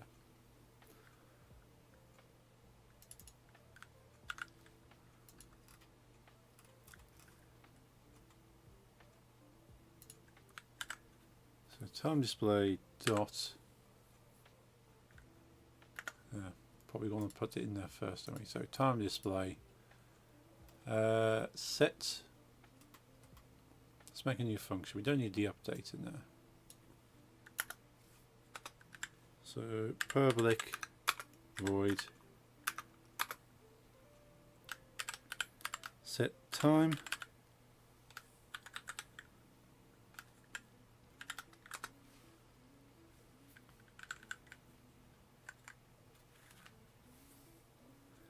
and let's just go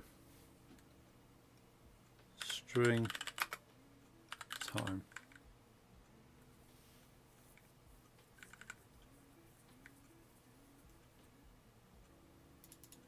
What's missing? Oh yeah, because I went back to that. Save that and go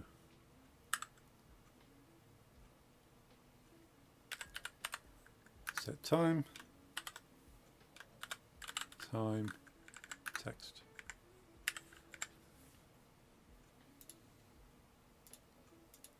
Right, so that's working through to this point.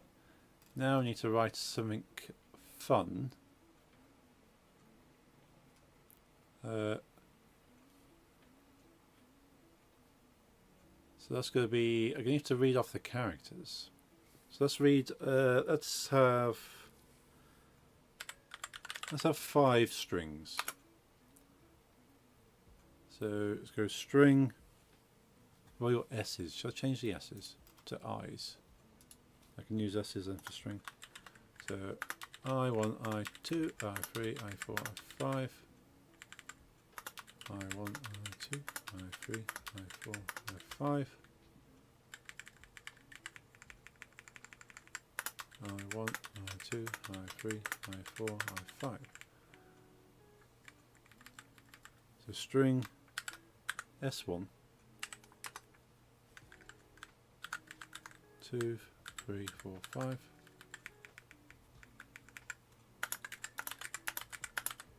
Okay, so they're in there now. And now I want to split out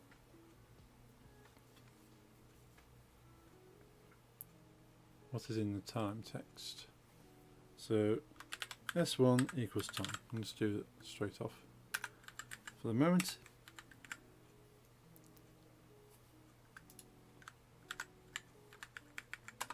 2, 3, 4, 5.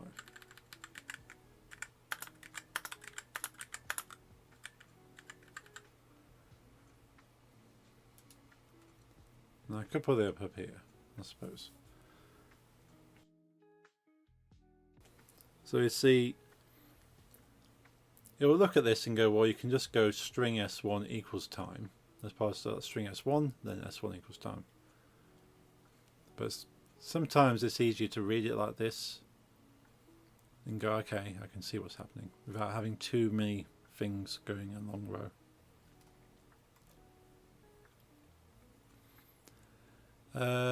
Now it is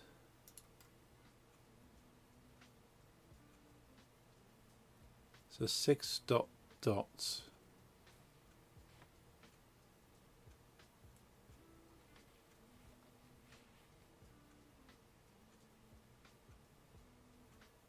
There's the first 6 characters, I think. I'll have to double check in C#. Do a quick check C#.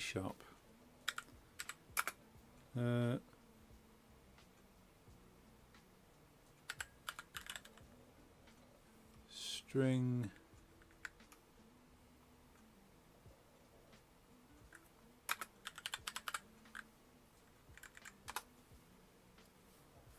how does it get the first number of characters from a string? That's what I wanted.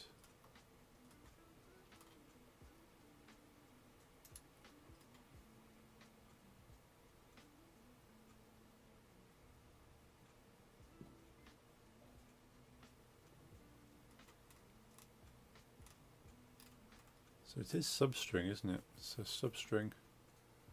Let's try substring. I think it auto changed it before.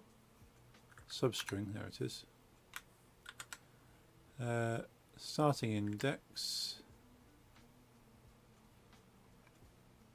0, comma 1.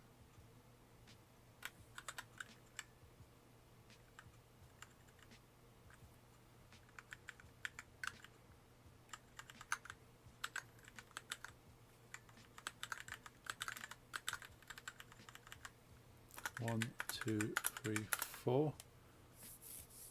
I'm assuming that it starts at 0.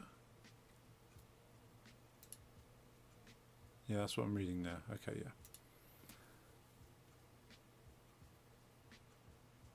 Okay, let's have a look at potential.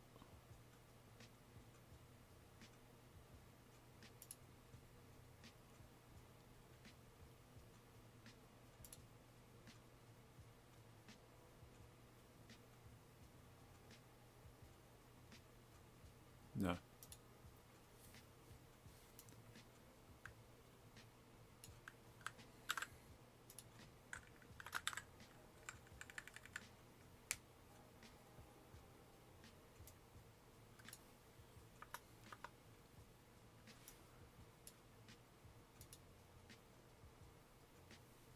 So setting the setting those individual characters, and then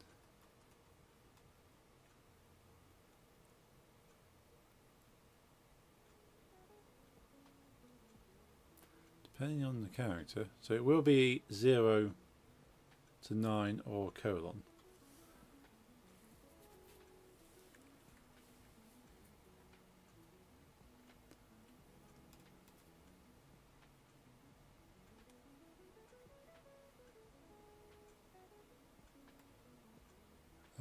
So there's an image. So let's make another function down here. So private void set sprite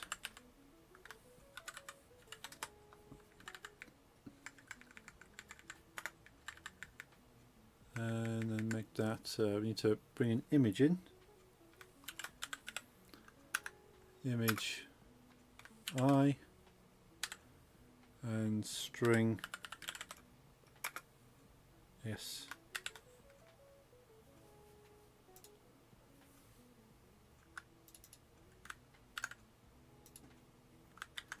So set sprite.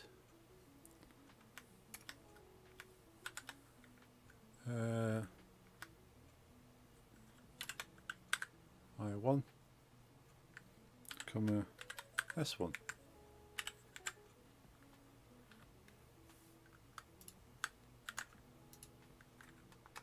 Two, three, four, five. 2, 3, 4, 5. 2, 3, 4, 5.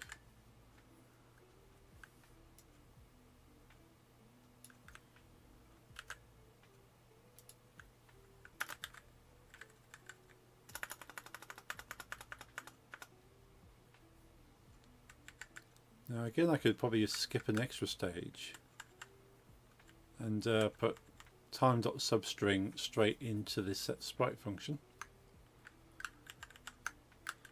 But it'll get to a point where you go, well, I don't understand what values are going where and why. But at least doing it this way, you go, oh, okay, I see, I'm grabbing the substring and saving it and then using it later.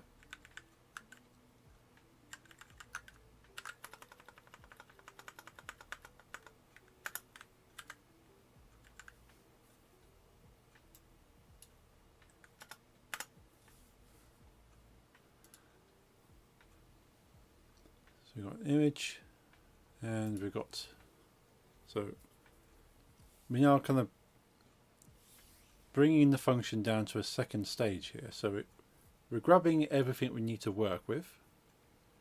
So this is effectively where having a branching line. So the line comes to here and then moves to here. And this is used 5 times. So effectively it's got 5 lines coming out but going to the same dot.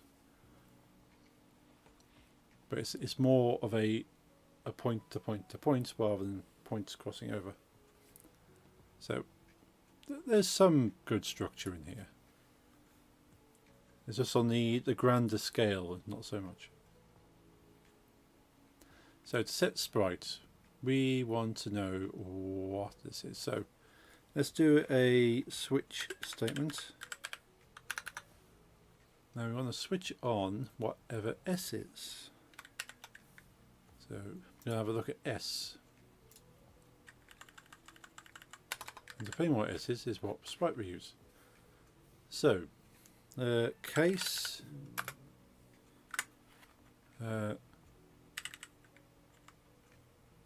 colon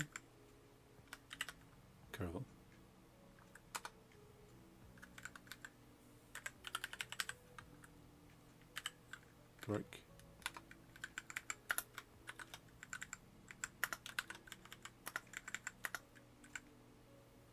Yeah, fair enough. So if it's a colon, then we want to set I dot sprite equals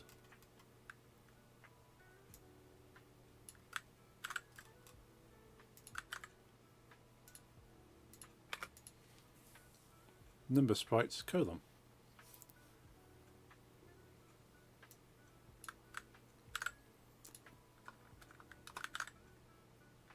And if it's a 1, oh, let's go for 0, 0, number 0. I'll have to just copy that one. 0, 1, 2, 3, 4, 5, 6, 7, 8, 9.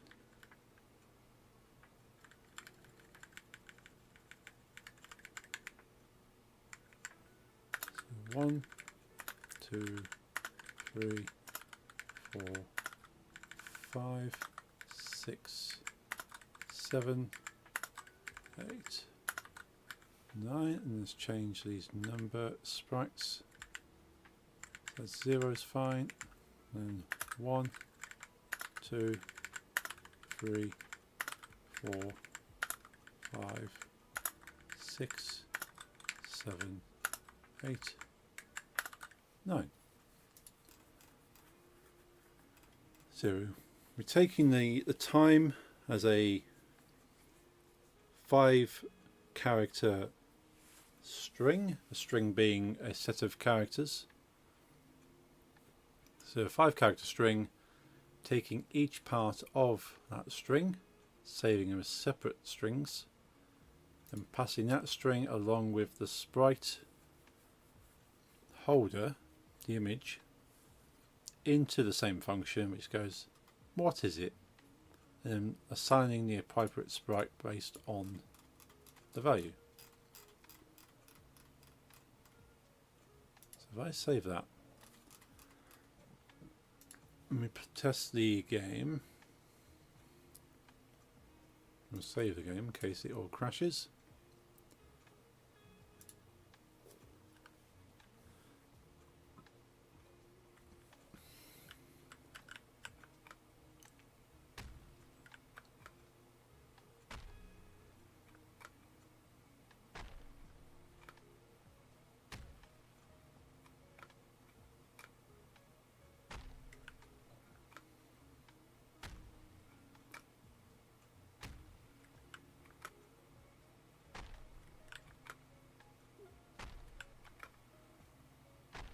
Variable time holder of n levels not been assigned.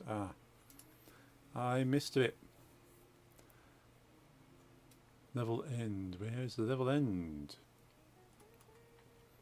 Is that in here? There it is, yeah. Time holder needs to go into that. Cool. Save that, run it again. See the red text goes away. Yeah, it's happy now. That's why it's still on the screen, because it hasn't got control of it yet.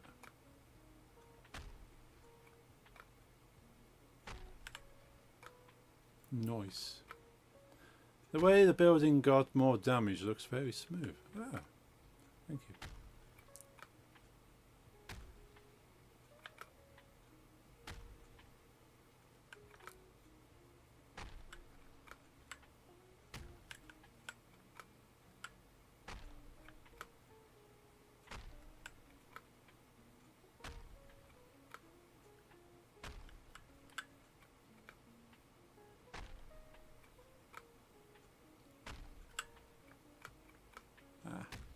The key down too soon. Make sure we got the top corner.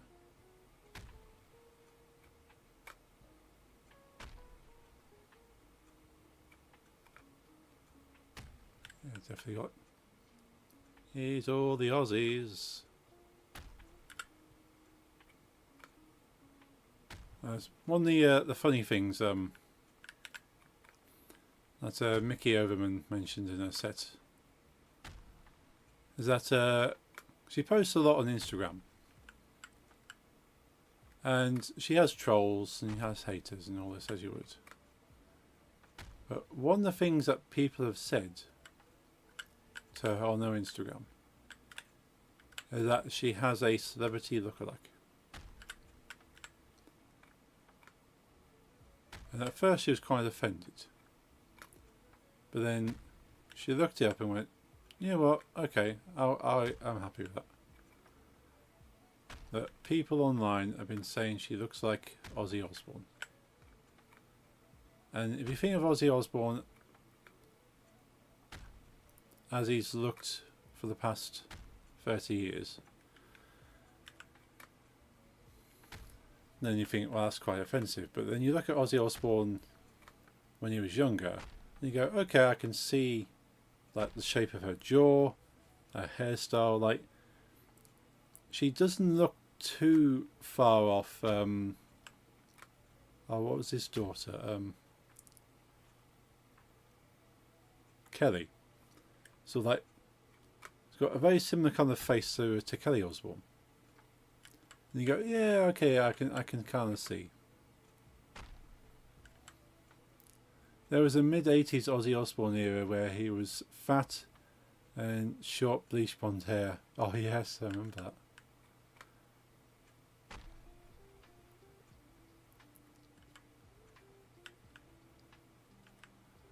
But yeah, it wasn't until mentioning it. You know what? She has the jaw. She has the Osborne jaw, and she's got the short kind of flat hair.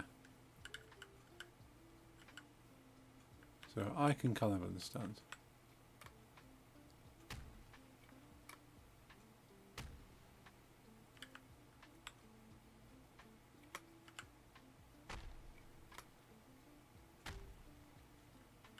There's one left. Where is it? Is it there? No, it's not there.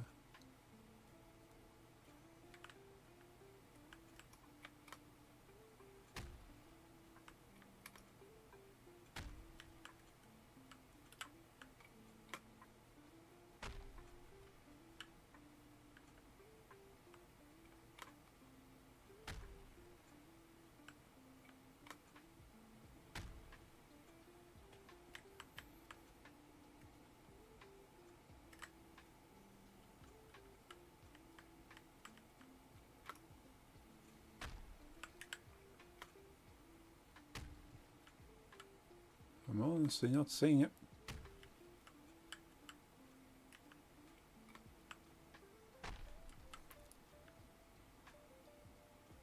Maybe I should bring a feature in that just kind of highlights where the last one is if you're trying for too long.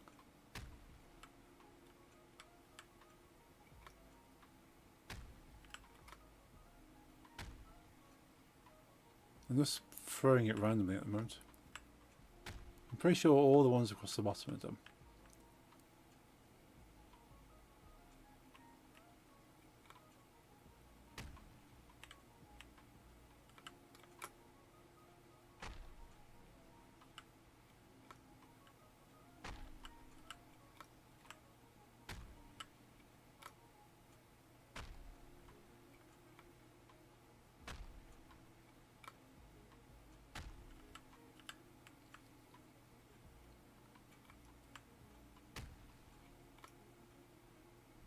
Oh. Oh. Well, that didn't quite work. It's changed something. Might have to the play again button is obviously hiding that. That probably needs to be a bit lower in this case. All depends on what the resolution is. You're playing on a full HD PC. It looks different from that. Yeah, I might have to play around off stream. Maybe if I get time tomorrow, I might have a quick look. But it's probably not going to happen. But it's just past 11 o'clock here now, so I've been on streaming for over 2 hours. Blimey. I'm going to wrap the stream up here. I got some progress. I need to do some testing with changing numbers and all that. Let's switch over the cameras. That's a good stream time. It is. Yeah, you can. I don't quite understand people who can just stream for many hours. Like there's people that stream for like 8 hours, or like 5 or 6 hours. Yeah, I can't. I think if I had a really super comfortable desk and sort of chair but even if I had that, I would want to get up and walk around quite often. I'd be having a break every hour and a half. So I'd be pausing the stream regularly. So say I'm tired after 1.5. Most did 4. I think I did like a 4-hour stream, maybe even a 5-hour stream once. But there was alcohol involved, and I was playing with people, so it's kind of like I was kind of enjoying the company and the social aspect of it. So that's why it tends to go a bit longer. If it's by myself, it's like, yeah, I'm done now. I'm going to do something else. Which is why I stream game dev, because I would walk away. I would like go, Oh, I fancy doing something and just walk away from the computer and go, oh yeah, I was building something, wasn't I? But yeah, I'll continue with this next Wednesday. Yes, a little different. Makes it easier to get through the long stream. Yeah. Yeah, having streaming with friends makes it all that easier. Thank you all for joining us today. It's been an awesome stream. We made some progress, slow, but we did. We made some number sprites. We made a system to implement them. It doesn't quite work. You need to check out why. But we'll do some more this next Wednesday and Friday. And next stream will be the co-op stream, our usual co-op stream on Monday. Hopefully playing some Stardew Valley. Thank you all for joining us tonight. Hope you have a good rest of your Friday, if you have any Friday left. Enjoy the rest of your Valentine's Day, if indeed you have any of that left. And have a good weekend. We'll be back on Monday. So hope you have a good night, and I will see you then. Good night.